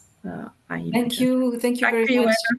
Licinia, for your very in-depth presentation about the financial aspects of calls and of applications. So actually, we will not have the questions immediately. We will have the question and answers after the coffee break, so you can relax a bit for the next 10 minutes. We will reconvene at 11. I just wanted to let our audience know that all the presentations, PPTs, and also the recordings will be available after the event in a few days on the platform where you register for the event. So in case you missed a presentation or you want to go back and check all the details, they will be available for you, so you don't need to ask for them. So now take this few minutes to relax, to enjoy a coffee or a cup of tea, and see you at 11 for the questions and answers.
Welcome back to the EU Life Info Days of the LIFE program.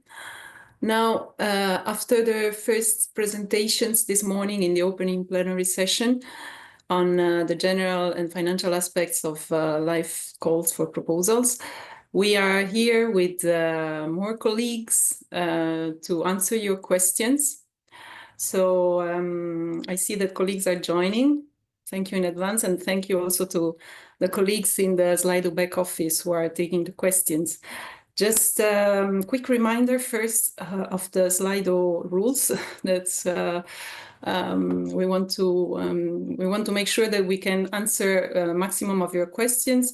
But first of all, make sure that the questions are asked at the right moment, because they must be relevant, of course, depending on the available colleagues. And now the current question and answer session will be focused on the presentations we just had, so the general and financial aspects of the current LIFE calls. And as many of you know already, when you ask a question, you post it in Slido. So you already joined us on Slido. Many of you already participated in the poll and also already sent a lot of questions, I see. Before you post a question, I would advise you to check if the question is already there, and if so, please like the question. And the more question gets likes, the more it's popular, and the highest it would be in the list of questions. So it will be answered in priority. That's the main rule. And so just to let you know that if a question is not relevant to this session, for instance, a question that is very specific for a call, it will be dismissed for now, and we would ask you to come back at the time when we present that call and to ask this question at the end of the presentation, just to make sure that you get your answer. So let's see who is available of our colleagues. I see Anne Burrell, who did the presentation this morning. Hans should be with us as well.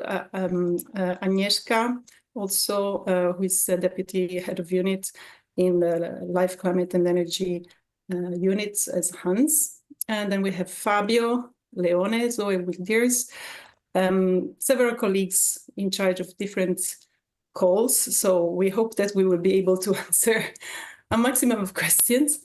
So let's see, can we move on and see the questions in order of priority, please? I'm asking the back office.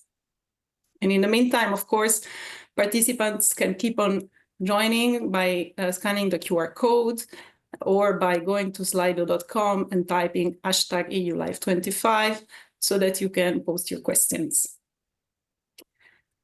So when you're ready to start, we will display the questions and we can start answering. I will see which of our colleagues is the most, say, prepared or who can answer the question that is displayed on the screen. So please go on and show the questions.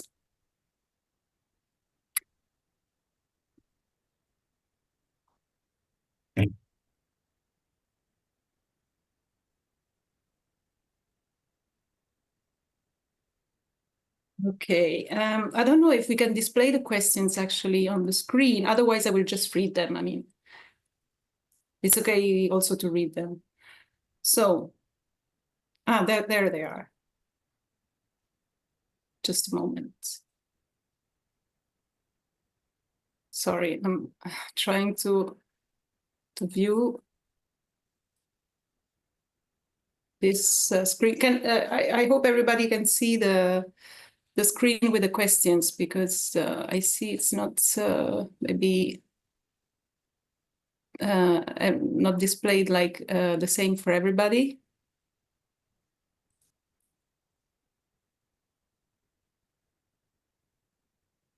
So now I can see the questions. So I will ask my colleagues to volunteer to answer. The first question is, what is the success rate for EU Life Funding Program? How many grants do you award versus how many applications you receive? I suppose maybe Anne or Fabio are the most indicated persons to answer the question. Fabio. I can start and then colleagues can complement, because there is not a single answer, and the success rate across the different priority areas varies a lot. So to give you an indication, we are between 20% up to 60%, depending on the priority area. Circular economy and quality of life is around 20%, nature and biodiversity is around up to 60%, governance is 40%, and so on. So there is a lot of variation depending on the call, but this is more or less the ballpark of success rate, which, contrary to other programs, is not one-digit percentage. So there is good opportunities. I let others to complement if they want. Yeah, I can maybe. speak as well. Sorry, Anne, go ahead. No, I was just going to say, and maybe this is what you were going to say also, Zoe, and you can add on. And I think there are also two different things. One is how many projects pass, and then of those passing ones, how many actually get financed and which are on the reserve list. For some of the calls, and I would signal particularly the Nature and Biodiversity SAP call, we normally end up with a very long reserve list of projects that are of very good quality. They pass, but we don't have sufficient budget to finance them all. So it does vary definitely from one call to another, and it's your likelihood of getting financed is both the quality of your proposal, but of course the quality of the other applicants too, and it changes from year to year. Yeah, fully correct. And I mean, I just can give some data if you want for the clean energy transition call for proposal. So I must say there for last year, so for the 2024 call, we also have quite a long reserve list. But in the end, for the time being, we managed to finance 17% of the submitted proposal. So this means they were successful and they were the most highly ranked, and there was budget available to finance these. I can say a trend for the past years on CET, we get more and more proposals in the last year, so competition is getting fiercer. And I think all the other sub-programs can relate to that, if I'm not mistaken. Yes, thank you for the answers. They were very complimentary. Can we have the second question, please? So the second question is, can LIFE program projects be submitted as mono-beneficiary, or is there a requirement to form a consortium? Who can reply? I can start it, and it depends on the call. You have to look at the specific criteria. Some of them, I mean, as I mentioned, the traditional types of projects that come under the standard action projects, you can be either an individual entity applying, or you can have a partnership, a consortium. It very much depends on what you're trying to achieve. You need to have the right number of partners to achieve what you're planning to achieve. Some of the other calls, and Zoe may want to come back on this also, do require multiple partnership, and it require multiple partnership of specific types.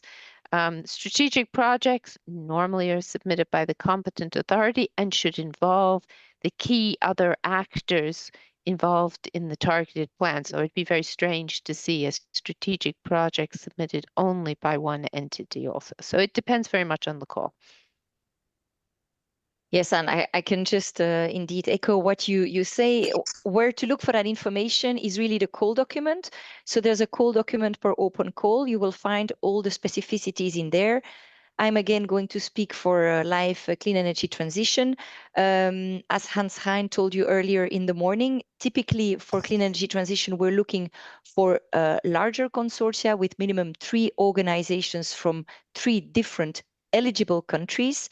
But we do have some exceptions. We actually have 12 topics open under this call 2025. And out of these 12 topics, we have 4 topics for which it is possible to submit proposals by 1 or more organizations from a single country. So you'll find all the details in the call document.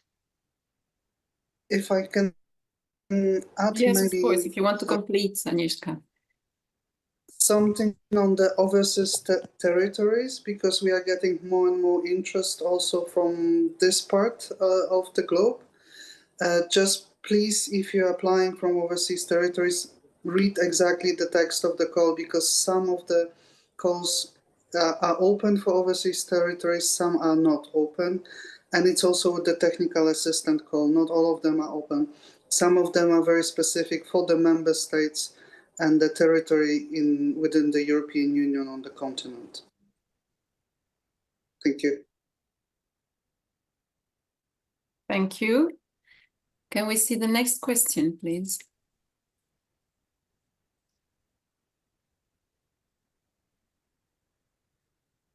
So the question is with 35 likes, so quite popular one as well. Could a proposal involve a consortium composed exclusively of institutions from a single European country? Would such an approach be eligible under the sub-calls? Maybe Fabio? The short answer, which reconnects basically to the previous one, in the case of SAP, yes, the freedom of submitting the proposal from a single beneficiary, from a single country, or a number of beneficiaries from the same country, there is quite flexibility all across in terms of the consortia compositions, which should relate more on the activities to be performed rather than on the requirements of the call. Okay, if nobody wants to add anything, we can pass to the next question. Thank you for your reply, Fabio.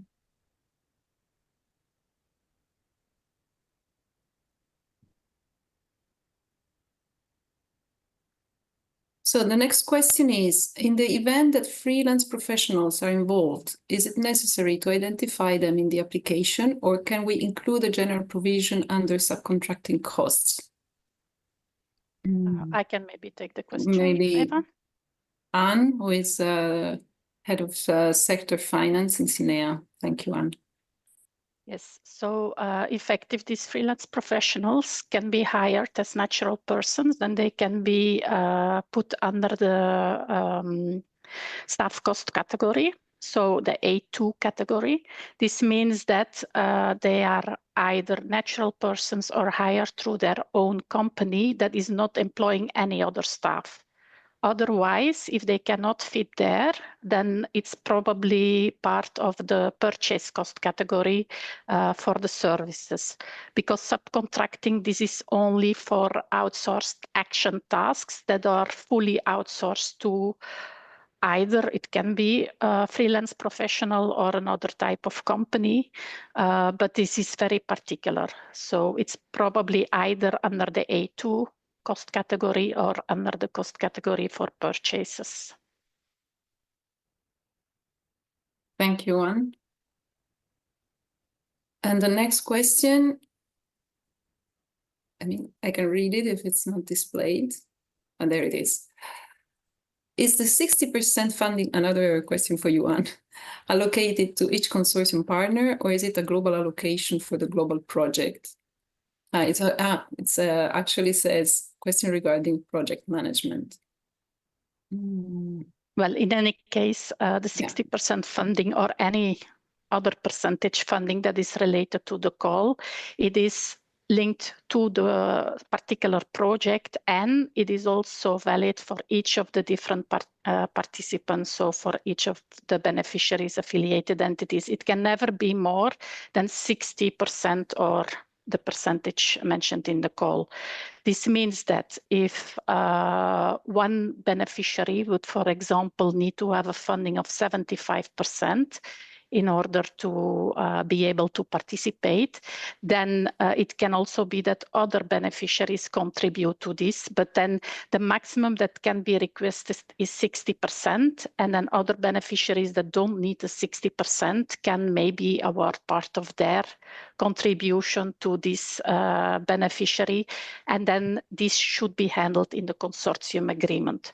So the maximum in the budget that can be requested is the percentage from the call. This is individually as for the entire project, and any other changes, if somebody needs more, then it should go into the consortium agreement, and the arrangement should be put there. Maybe I can complement that. I mean, we encourage all projects to establish all multi-beneficiary projects to establish a consortium agreement. But the content of that agreement is entirely up to the different partners. It's not something that we get involved in, but that is where the different partners can agree to any division of responsibilities or sharing of finance, something that is outside of the grant agreement, and therefore the responsibility and choice of the partners, not something that is ruled by the rules of the call or the EU financial regulation. Thank you both. Let's move to the next question. I see there are quite a lot of questions, so we try to speed up a little bit. The next question is, how do I know if my project is a strategic project or a standard action project? I can take that quickly. Yeah. Yeah, I mean, I think you need to read the calls, and I hope that by the end of this info session, you'll have a better idea of the difference. But basically, a strategic project is a special type of project that is aiming towards the ultimate full implementation of certain specific eligible plans. They're plans that are linked to EU policy and normally required through a piece of EU legislation. So, for instance, a river basin management plan. Strategic projects must involve the competent authority. They must involve the appropriate stakeholders. They must mobilize complementary finance for complementary actions. So there are a set of very specific criteria for being a strategic project. If your project doesn't meet those criteria, more likely it's a standard action project. Yes, thank you, Anne. Yes, by default, it's generally standard action project. Next question is, how actively companies, SMEs in particular, participate in live projects? In what ways, for example? And maybe who can reply? Yeah. Fabio? Well, indeed, first of all, it depends on the priority areas. There are priority areas or sub-programs in which small medium enterprises are more involved than others, but that in some cases will result obvious if you read the code documents. And others which are more active, for example, the climate goal, the circular economy goal, where small medium enterprises do participate. Statistically difficult. I think last time we looked at it, we had 30% of small medium enterprises within the private commercial entities. So there is a good participation, notwithstanding that there is no specific advantages for small medium enterprises to participate or not, or we don't have a mechanism to follow that directly. So it's still high compared also to other programs. In what ways? Very difficult in many different ways. I don't know. I take again circular economy and quality of life sector. They can be the one that have developed technologies and want to get finance for the implementation of this technology. They can be the one that are piloting someone else's technologies. There are those that have been trained for whatever other tools or instruments which they support them in their activities.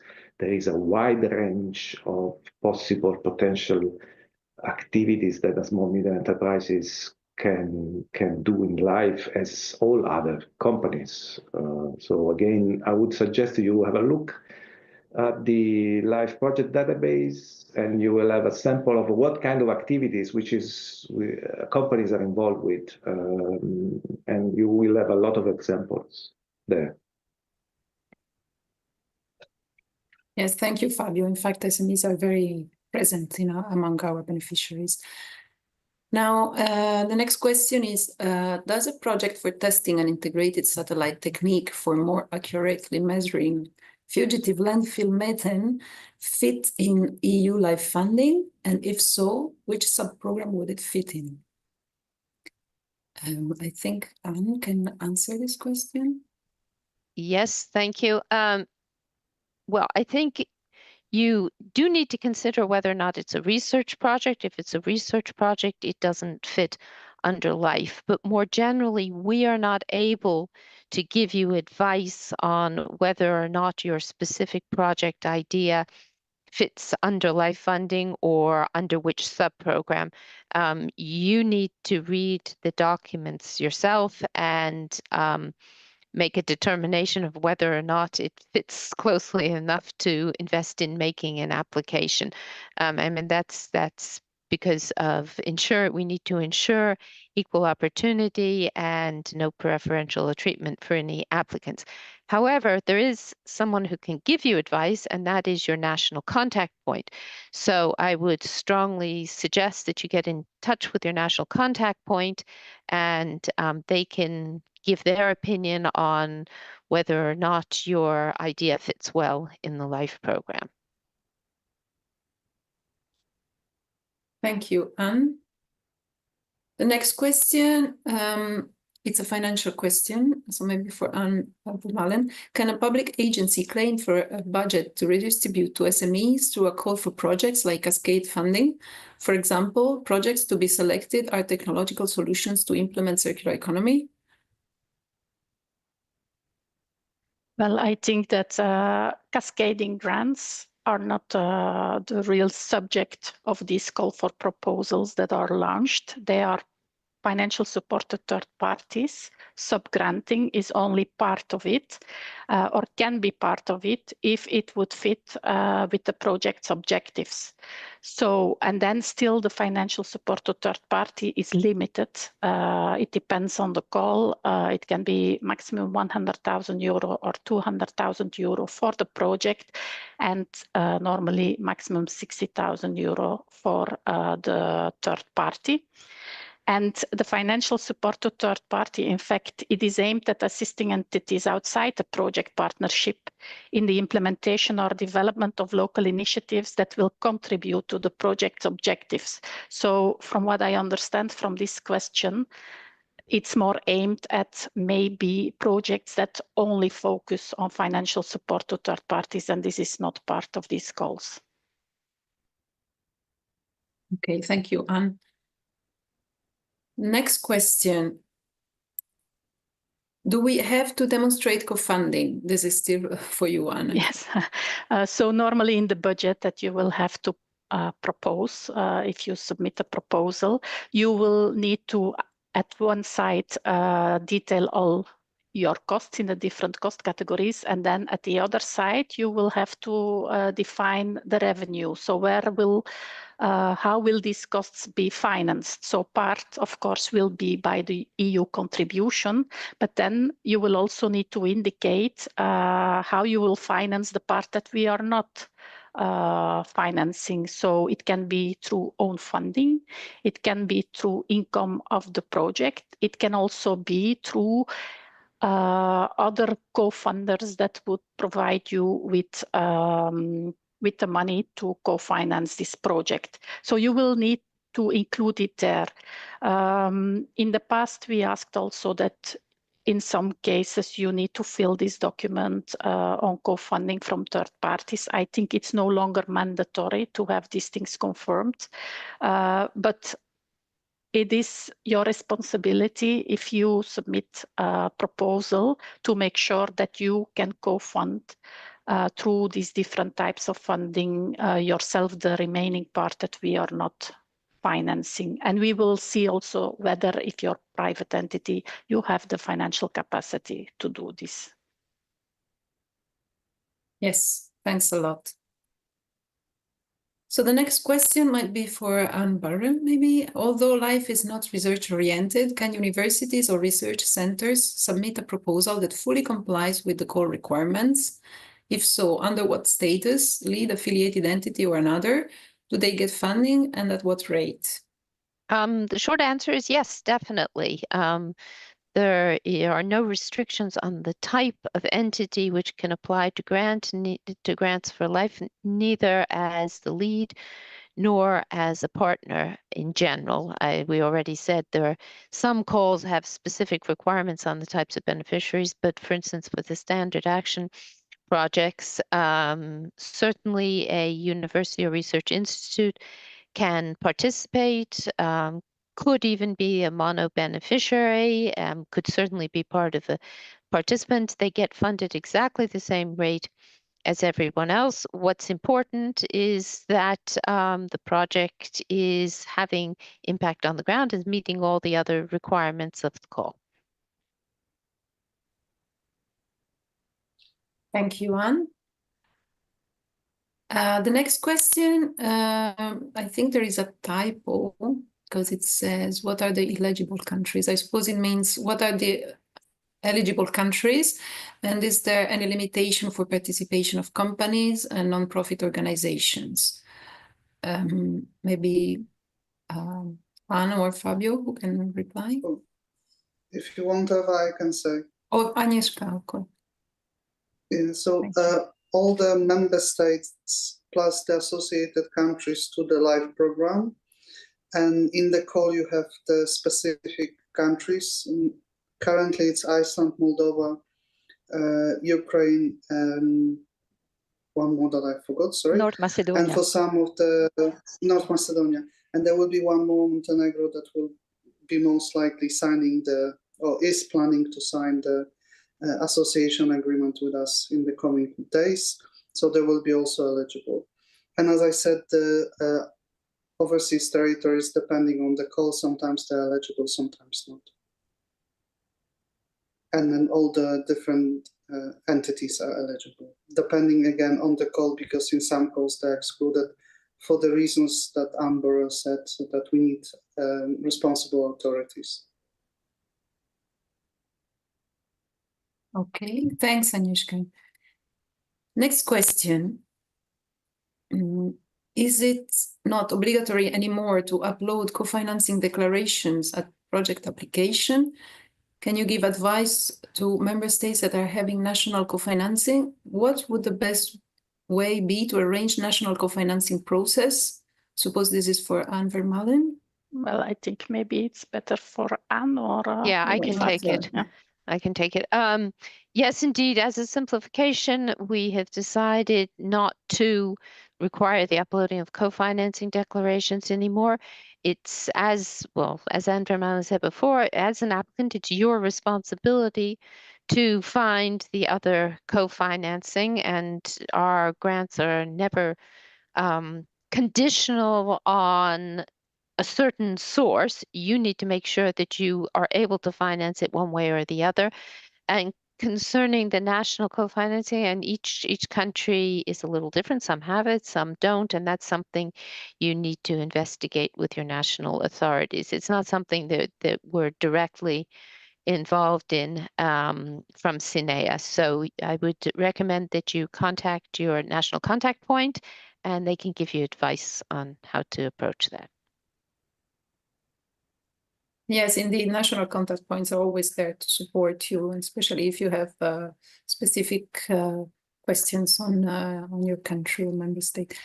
Next question, is it eligible to involve a consultancy in the consortium for project management tasks? If yes, What is the best way? Who can take this question?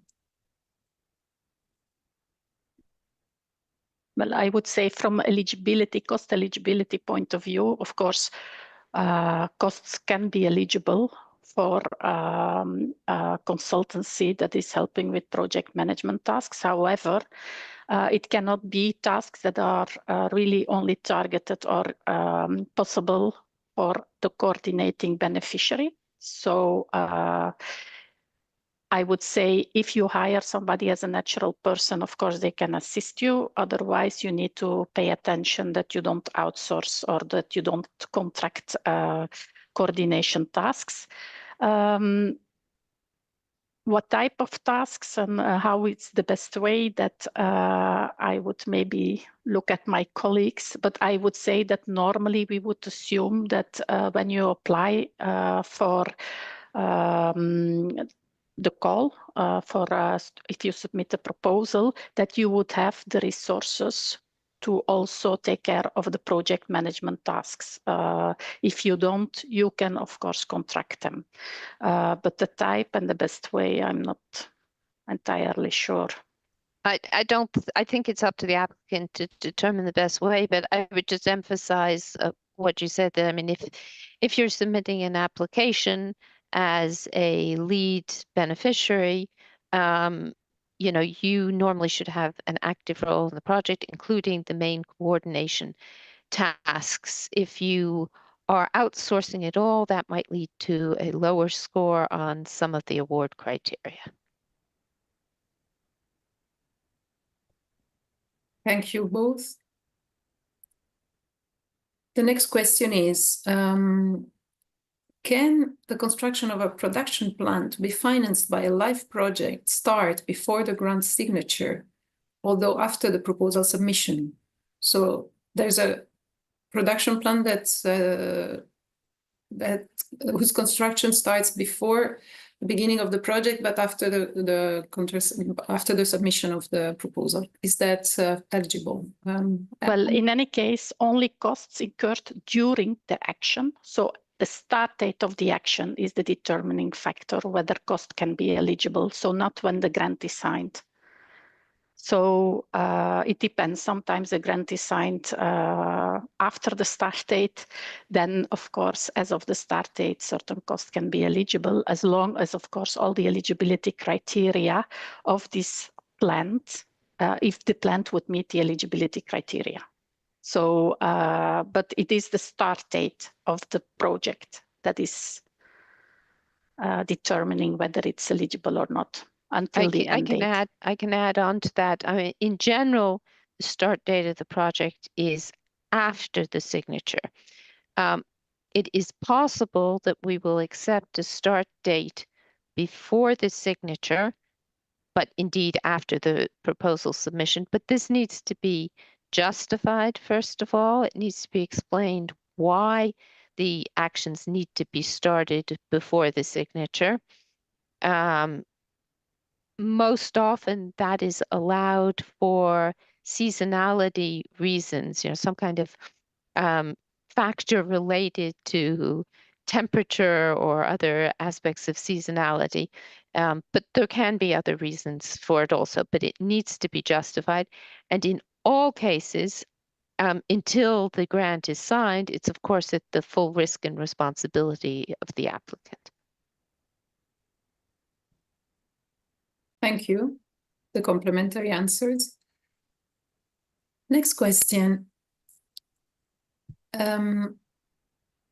Still about eligibility of cost. If for the pilot we purchase the individual elements, skid, hydraulics, valves, pumps, filters, measuring devices, etc., and based on our accounting system, these materials are considered as consumables, are these equipment or other costs?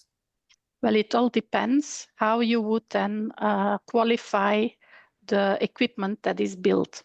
So, of course, initially, all these different elements are like consumables, but if you put them into an equipment, it can be that this equipment should then, all these costs should then go under the equipment category. So you will need to see whether this equipment that you have built will be registered in a fixed asset account or not. And then you need to follow your accounting rules in that. So if this is in a fixed asset account, you will need to put it under equipment.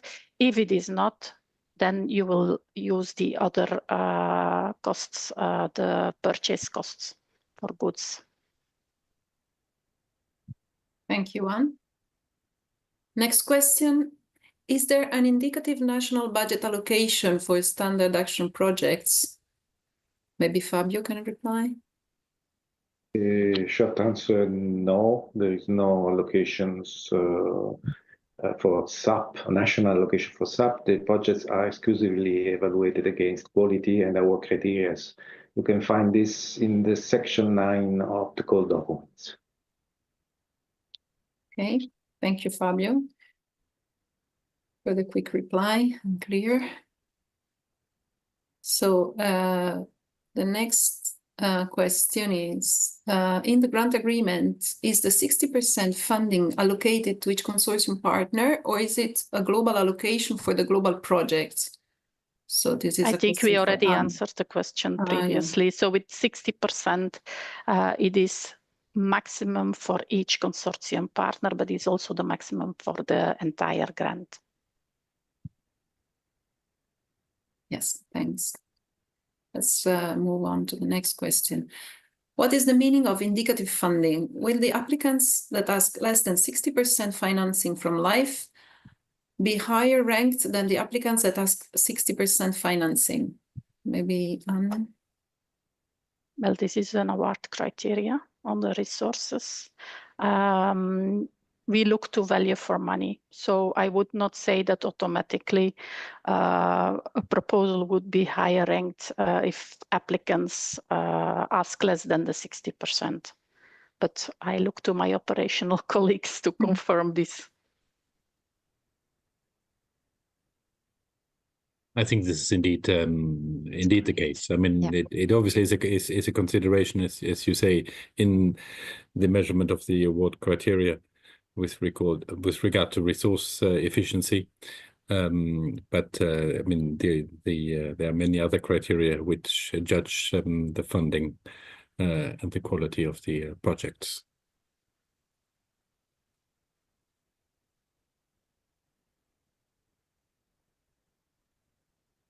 Okay, thank you both. Next question. What is a healthy ratio of subcontracting costs and infrastructure investments within the total budget?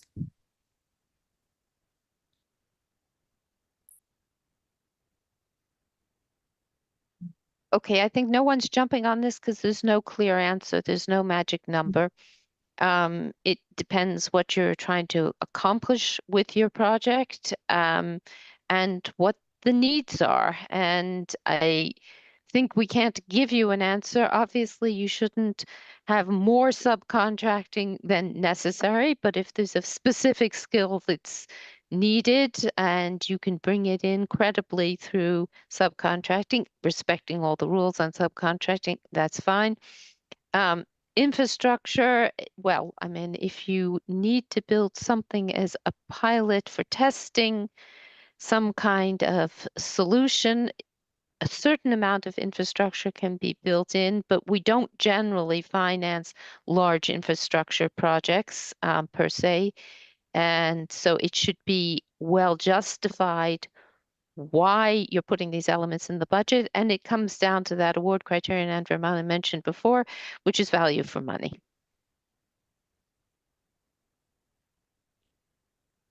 Thank you, Anne. Now, a question maybe for Zoe, because it's about clean energy transition call. Under the new CET call doc, it suggests there will be a prepayment and then no interim payments and then a final payment. Is this the case? I don't know if it's for... Yes, but it's not new. I would say it's been a few years indeed. We work with pre-financings, and so the payment, so the actual acceptance of the cost will only come at the very end. So that's fully correct. But please note, it's not because you receive pre-financing halfway that all the costs, of course, have been accepted. It's possible at the very end that some costs are considered ineligible, and then they will have to be recovered. But indeed, we work with pre-financings. And that's the general rule in life now. Yeah. Yeah. Thank you. Now, is it possible that a beneficiary receives more EC contribution than the theoretical maximum calculated by the system if other beneficiaries request less? So the overall rate of EC co-funding for the total project is within the threshold? I think we already answered more or less this question previously. So yes, beneficiaries can have more if others don't use up. But this is then arranged within the consortium agreement. In the budget, it will maximum be the 60% or any other percentage that is linked to the call that every beneficiary can get. But outside the grant agreement, you can take other arrangements. Okay, thank you. Now, question maybe for Zoe. In case of a submission of a redress letter, what are the typical times to receive an answer? Yes, so just to explain, a redress is once you get notified on the outcome of the proposal, you have a certain time frame to react. Typically, it's around 4 months that we have to come back to the person who sent a request for redress. So maybe I can expand a bit on that. I mean, if you get the result of your application, please note that a committee will be set up in case you submit a complaint, but that redress committee will only look at if procedurally there were any things that didn't go right. They will not reevaluate necessarily because you think it's been unfair. Of course, if from the procedure something went wrong, this will be, of course, looked at. Just a few words here, because we see many resubmissions of proposals, which is good, but you have to take a few elements in mind, because some people improve just a few elements and expect to have a higher score the year after. But this is not necessarily the case. So I can speak for clean energy transition. And please remember that we have a call document with clear priorities that is evolving year after year. So we have quite tight narrow, I would say, this topic descriptions. And it's possible that your proposal 1 year fits perfectly in there, but the next year, not anymore. So please bear this in mind. It could be even considered out of scope or less relevant. Also, you have to bear in mind that the state of the art is evolving, so something may not be that relevant anymore. And remember as well that competition evolves and is fiercer year after year. So this can explain why people expect a better score the year after, so when they resubmit and improve, and it's not necessarily the case. So bear this in mind. Yeah, thank you, Zoe. It's very clear and it's good to point it out as well, so that people don't have false expectations. Next question. Can a consortium of UN organizations apply for the LIFE 2025 call?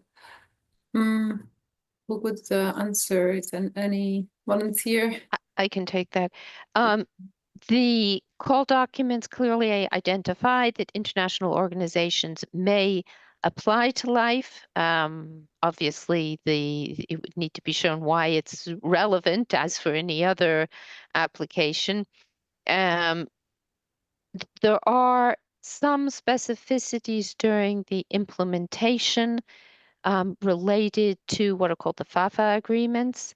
I have to say that we don't have a lot of UN organizations applying in LIFE, so we don't have full experience really on applying the FAFA, which is the agreement between the United Nations and the European Commission on various aspects of financing.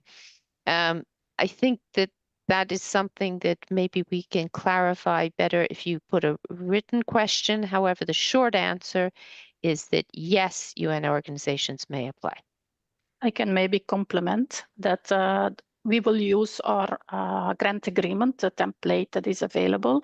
There are specific, in that case, specific clauses targeted to international organizations. So there are parts of the grant agreement that can be customized in line with what is inside the FAFA. It's, for example, on the law to be used or in case of disputes. But in general, you will need to follow the rules of the call. So, yeah, further specificities can be discussed in case your proposal would be selected. Thank you. I think the next question is also for you, Anne Vermalen. It's a financial question. Subcontractors, what is the maximum percentage of project budget that can be provided to subcontractors? From which amount is a tender procedure mandatory? Well, as already mentioned before, there is no maximum percentage. There is, however, a percentage of 30% on the project level that we have put for further justifications, because normally we would expect that beneficiaries or that applicants who apply for a grant and that submit a project proposal, that they have the operational capacity to carry this out. If they would need more than 30% subcontracting, they need to justify it. And then they need, in order to select subcontractors, they need to apply their own procurement rules for as long as, of course, they value for money and no conflict of interest. So there is no specific threshold anymore like we used to have in the previous LIFE program. Yes, thank you. I'm afraid the next questions are still for you, Anne. So for pre-financing, yes. Financial questions. Additional pre-financing, does it mean that the Commission will pay 30% plus 50% or 50%? Well, the first pre-financing normally is always 30%. There are some exceptions, but a big majority it's 30%. Or for projects that do not have further pre-financings, they only have final payment there, they will get 60%. Then further pre-financing, normally we have one period where we will then, after the reporting, we will pay 50%. In some cases, it can be split into 25-25, depending on the particular situation of the project. So it is 30 plus 50, and then the remaining part is for the final payment. This is based on actual cost.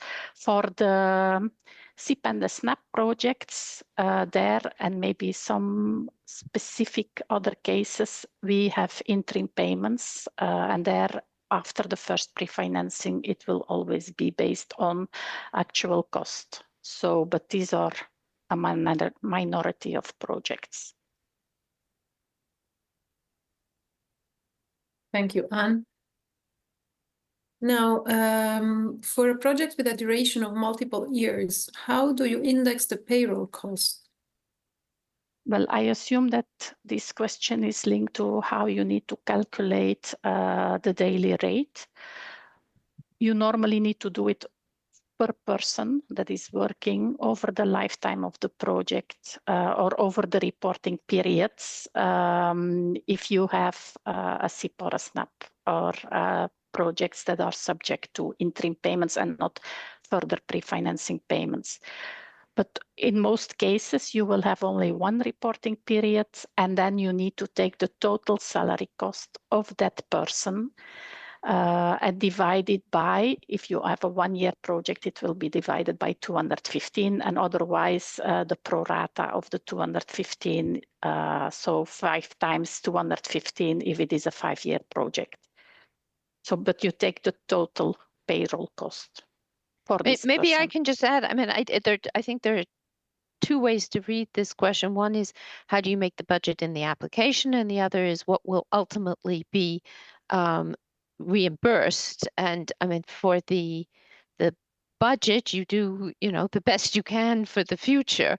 What Anne was talking about is how ultimately which costs will be accepted as eligible costs at the time of payment. Yeah, normally for the budget, if it's only to fix the budget, you just take for the specific persons that would work or the categories of persons that would work, you can take the monthly salary cost and then you multiply it with the number of months that this person would work, and then you do the same for everybody else who will work. So that is easier than using the 215, which will be used for the reporting, as Anne said. Thank you. Next question is, should each partner submit their own application and budget in the funding and tender portal, or should the coordinator submit a single comprehensive budget form on behalf of all partners? I'm afraid this is for you, Anna. Yeah, well, but normally all beneficiaries, they will need to upload their budget in the system individually. The beneficiaries who work with affiliated entities, they will also have to upload for this affiliated entity the budget also through the portal, because I don't believe that the affiliated entity can do it themselves. And then the system will make a consolidated budget for the entire project. Thanks. So, I mean, there's one overall application per project, but there may be different elements that need to be uploaded.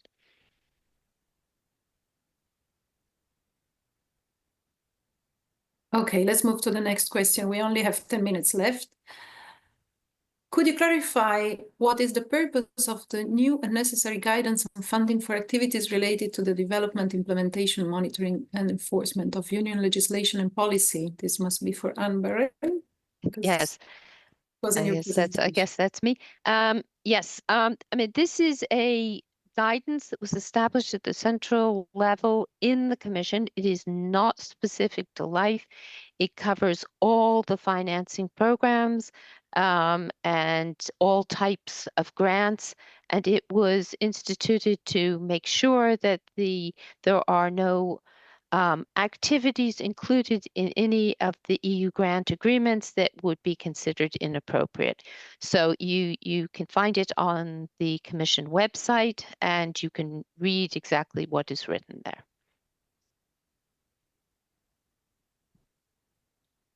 Yes, it's publicly available. Next question. We're a fully remote organization registered and with headquarters in Belgium. Can employees from an eligible Belgian entity who are resident in a non-eligible country, for example, the UK or other, work on LIFE projects and claim expenses? Well, it all depends if the employees are on the payroll of this Belgium headquartered entity, and if they are actually employees.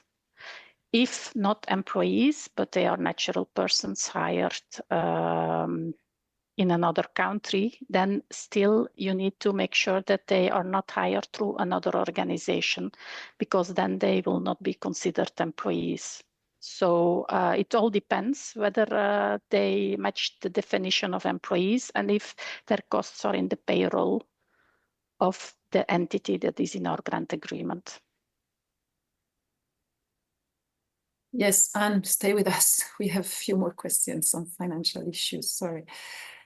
So the next question is, how are incomes presented in the budget? How are incomes affecting the EU contribution? Could you explain the profit rule and give a clear example? Well, I can say that at proposal stage, you will need to identify the sources of income to match the cost that you have included in your budget. At the end of the project, there will be the reporting, and there you will have to list the income of the project. And if the income of the project is higher than the share that you would normally were foreseen to contribute yourself, then the difference, if there is profit, will be deducted. So you will receive less EU funding, because we cannot pay more than the maximum foreseen. So if you have more income generated by the project, then, for example, the 40% that you have to finance yourself, then the difference will be deducted. Okay, thanks, Anne. Well, the next question I can even reply, it's about operating grants. I have heard that this presentation will not cover anything related to operating grants. I have questions about timesheets and hope to get more info during this presentation. But in fact, I'm sorry, this is not the right place to ask because there is no open call on operating grants.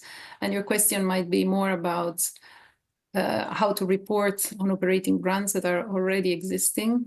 But maybe somebody wants to add something. But I agree that this question might not be relevant. Yeah, maybe the person can send the question to the mailbox.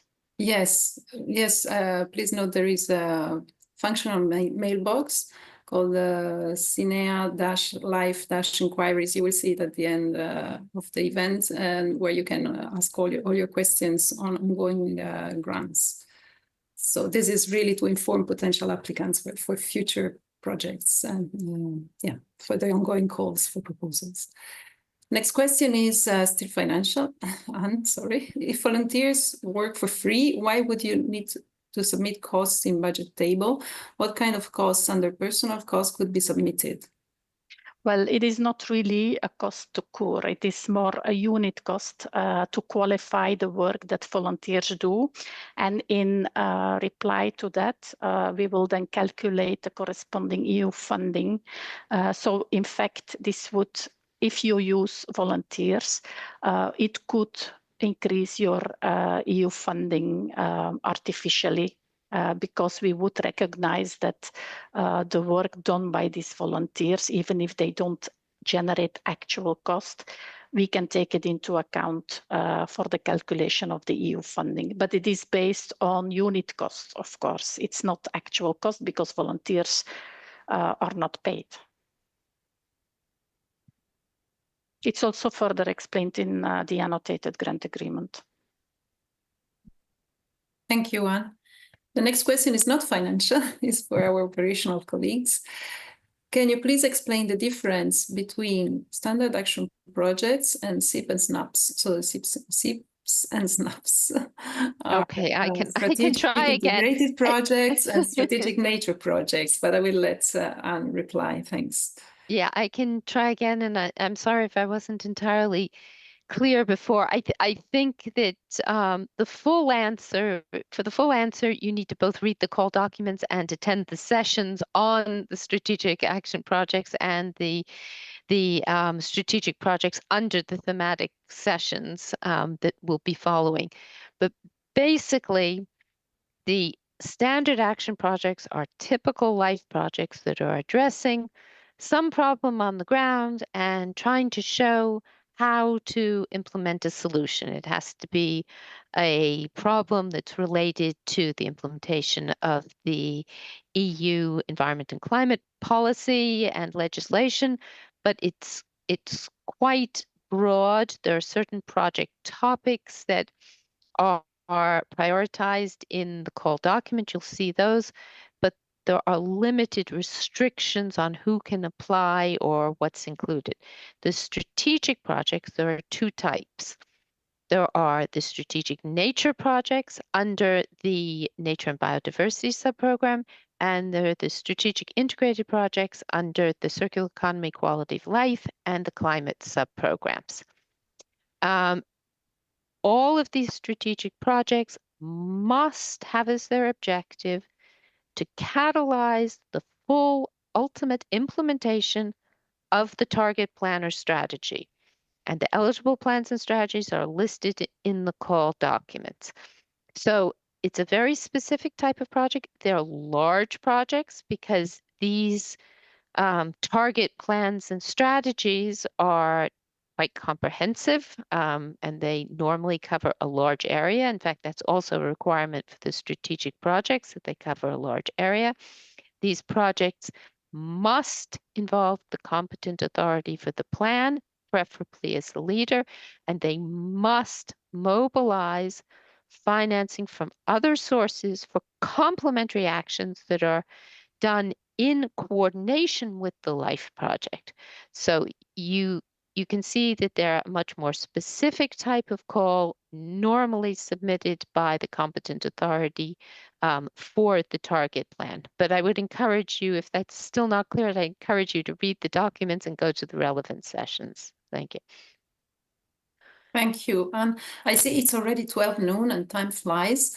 I don't know if our speakers can stay another 5-10 minutes or shall we close it? Maybe take a couple of more questions if you don't mind. And then I will ask our audience to send the questions that are not answered to the functional mail list.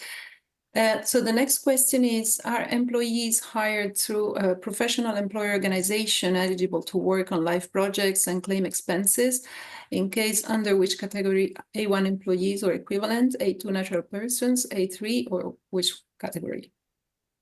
Well, if persons are not directly hired by the beneficiary itself, then they cannot be claimed under the personal costs. Then it are automatically costs for services. So it can also be these interim agencies or any other entity that is recruiting and that signs the contract. Then no, you will have to put it under services.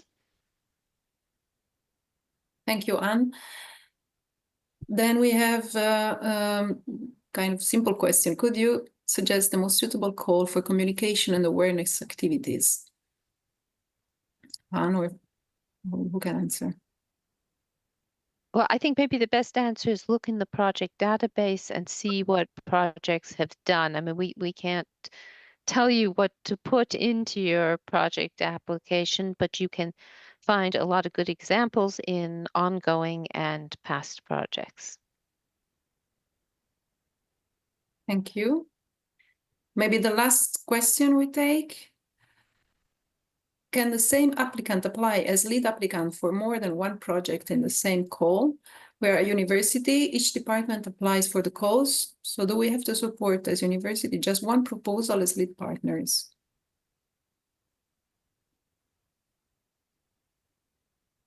So maybe I can say that an applicant can apply for various proposals and various calls. That's fully correct. And I understand that the second half of the question is a different one, right? If various departments should participate in the same proposal, or should they be listed as various applicants, if that's what I'm understanding correctly? Well, it depends which topic you're submitting under as well. I mean, is it the same proposal you're looking at or not? I mean, we sometimes see a department of a university involved in one proposal and a different department in another one, or the same department can be involved in various proposals.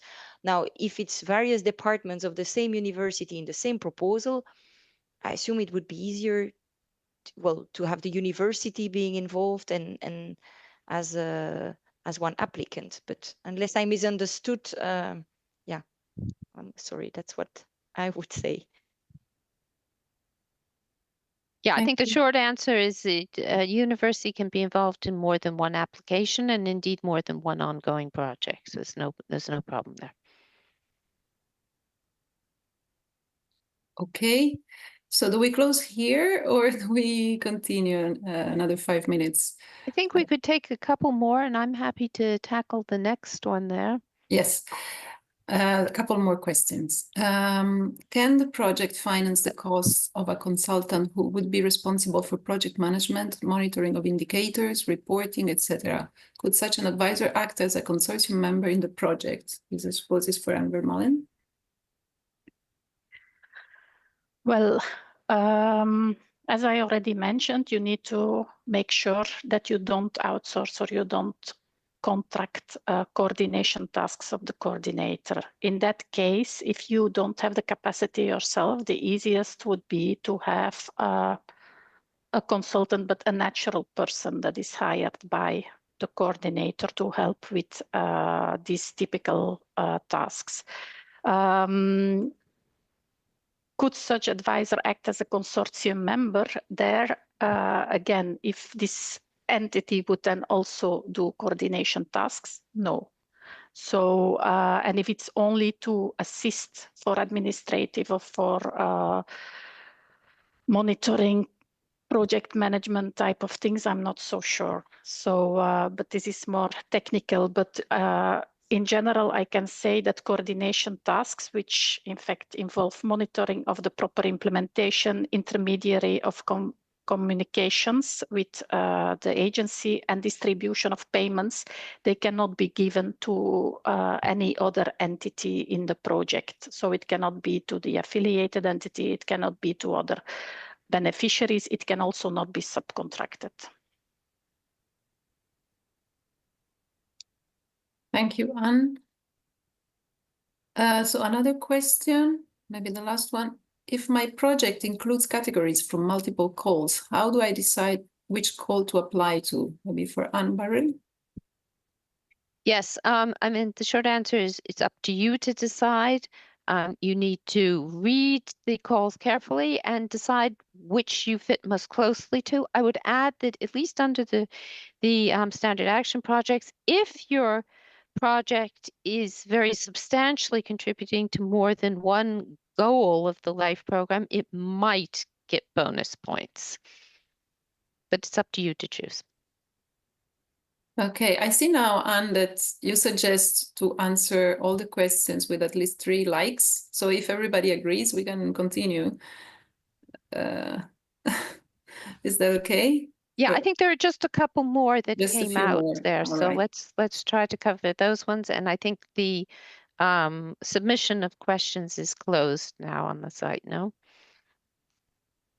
There are a few questions that have no likes, maybe. I think there's 4 more that have 3 or more likes. So let's Okay, try to do yes. those ones. Okay, thank you for your availability.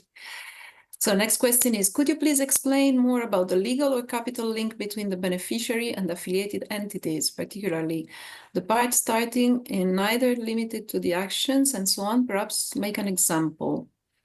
So Okay, what is the legal link between the beneficiary and affiliated entities, I suppose, with coordinator and affiliates? Okay, so first of all, because it was mentioned particularly with regard to this neither limited to the actions, this means that the link to the beneficiary should already exist. So you cannot just set it up to implement the project. What do we mean with the legal link? This is a permanent legal structure that is put in place. For example, you can have associations that work with members. So if the association is in the grant agreement, is a beneficiary, the members of this organization can become affiliated entities because there is then a legal link. It can also be existing collaboration agreements that are in place. There, the same could be done. It can also be that it is the member who is the beneficiary and the association that is then the affiliate. So it works in both ways. The capital link, this is more like for the in private organizations, the entities that are under direct or indirect control, or directly or indirectly controlling the same entity, or under the same direct or indirect control. So the affiliated entities, the affiliates of a private organization. This is then a capital link. So the shareholders that are linked to the entity in our grant agreement.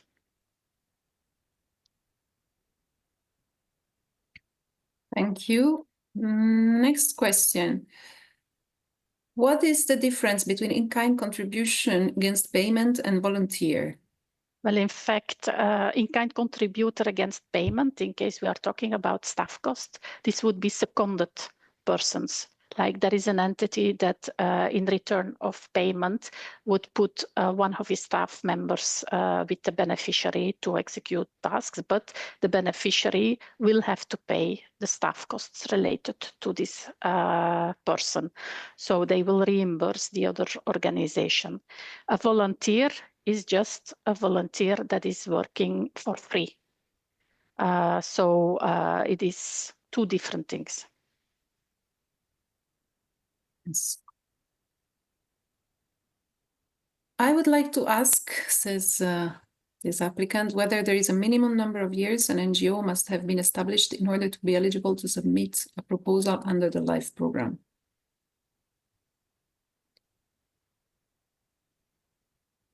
But the short answer is no, but Anne Vermeulen may want to comment on the financial capacity checks, because we do need to have financial capacity checks done on that. Well, I think in any case, any organization that participates in a call needs to demonstrate that they have the operational as well as the financial capacity to carry out the project. So in that sense, if the entity would be private and coordinator, then we will do also financial capacity check.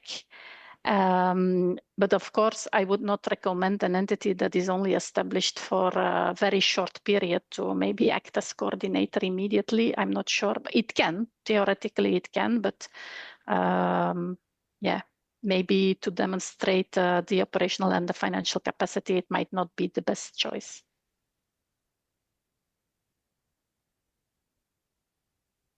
Thanks. Another question. Can there be changes to the budget during the life of the project? Is an amendment necessary? Well, there are in principle no more percentages like in the past LIFE program. If you go over the 20% of budget shifts that you need an amendment, this is no longer valid. However, of course, you cannot do shifts that would call in to question the award of the grant. And then for certain cost categories, it is just impossible to do a budget shift without amendment. This is financial support to third parties and for volunteers, for example. But for all the other cases, it is normally possible. For subcontracting, if it was not foreseen, certain subcontracting tasks, then there is also the simplified approval that is possible, of course, before the closure of the project. At the last moment, it would then have to go through the reporting. But if it are, I would say, for subcontracting, if it was not foreseen and are very high amounts, it would always be better to check this up front. And it can never be an amendment to increase the total amount of the budget of the grant. Okay, thanks. Are there recommendations as to where subcontracting costs should be detailed in the application to allow a proper financial assessment of the proposed work packages? The detailed budget table seems to allow only for limited description. Well, I think that the tasks that need to be carried out need to be described in the technical part of the proposal. And then if certain of these tasks, because we already mentioned that subcontracting is the outsourcing of specific action tasks. So it is not just delivering support to do something, it is really carrying out this particular task instead of one of the beneficiaries. And then, of course, you can just refer in the budget table to this particular task because you already describe in the technical part what this task contains. So you don't need to put a lot in the detailed budget table on what this subcontractor is going to do because you normally already describe it.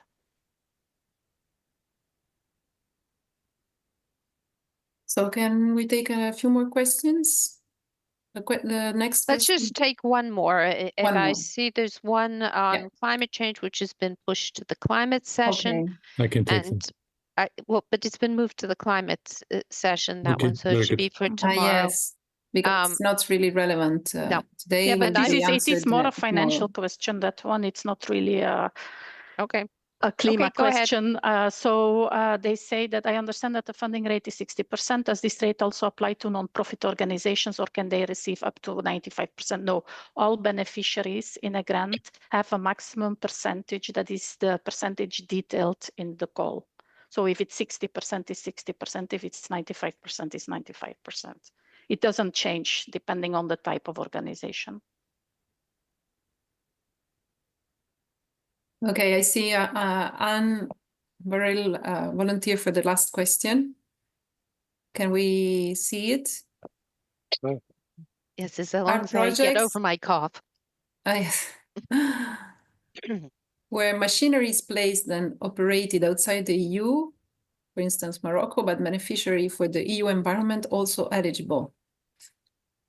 Yeah, I mean, the life regulation is quite clear that generally activities may only take place inside the EU member states or other countries that participate in life.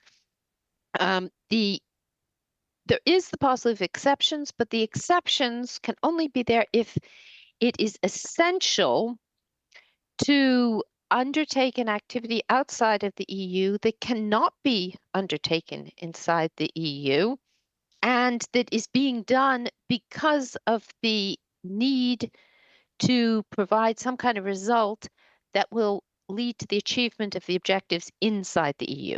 So it's an exceptional situation.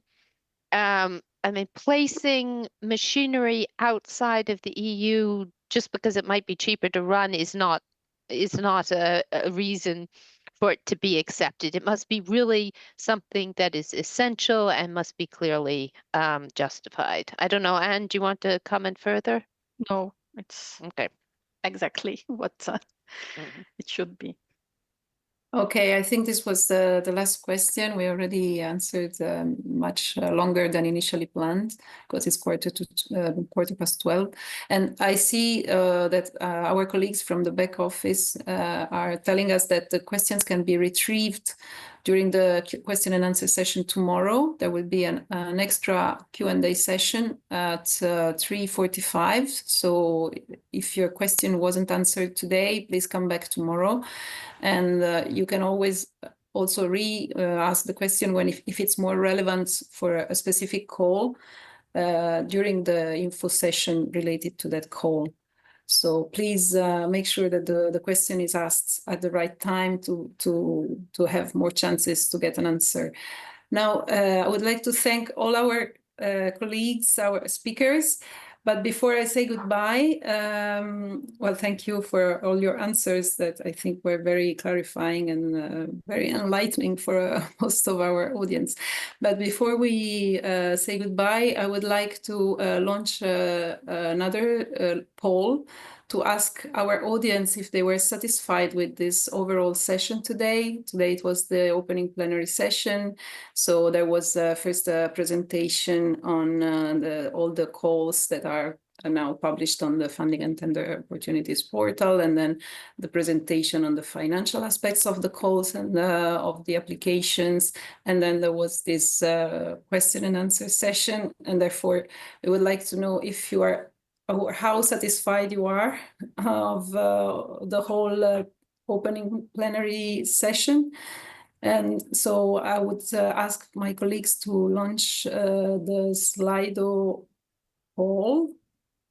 You will find it on Slido.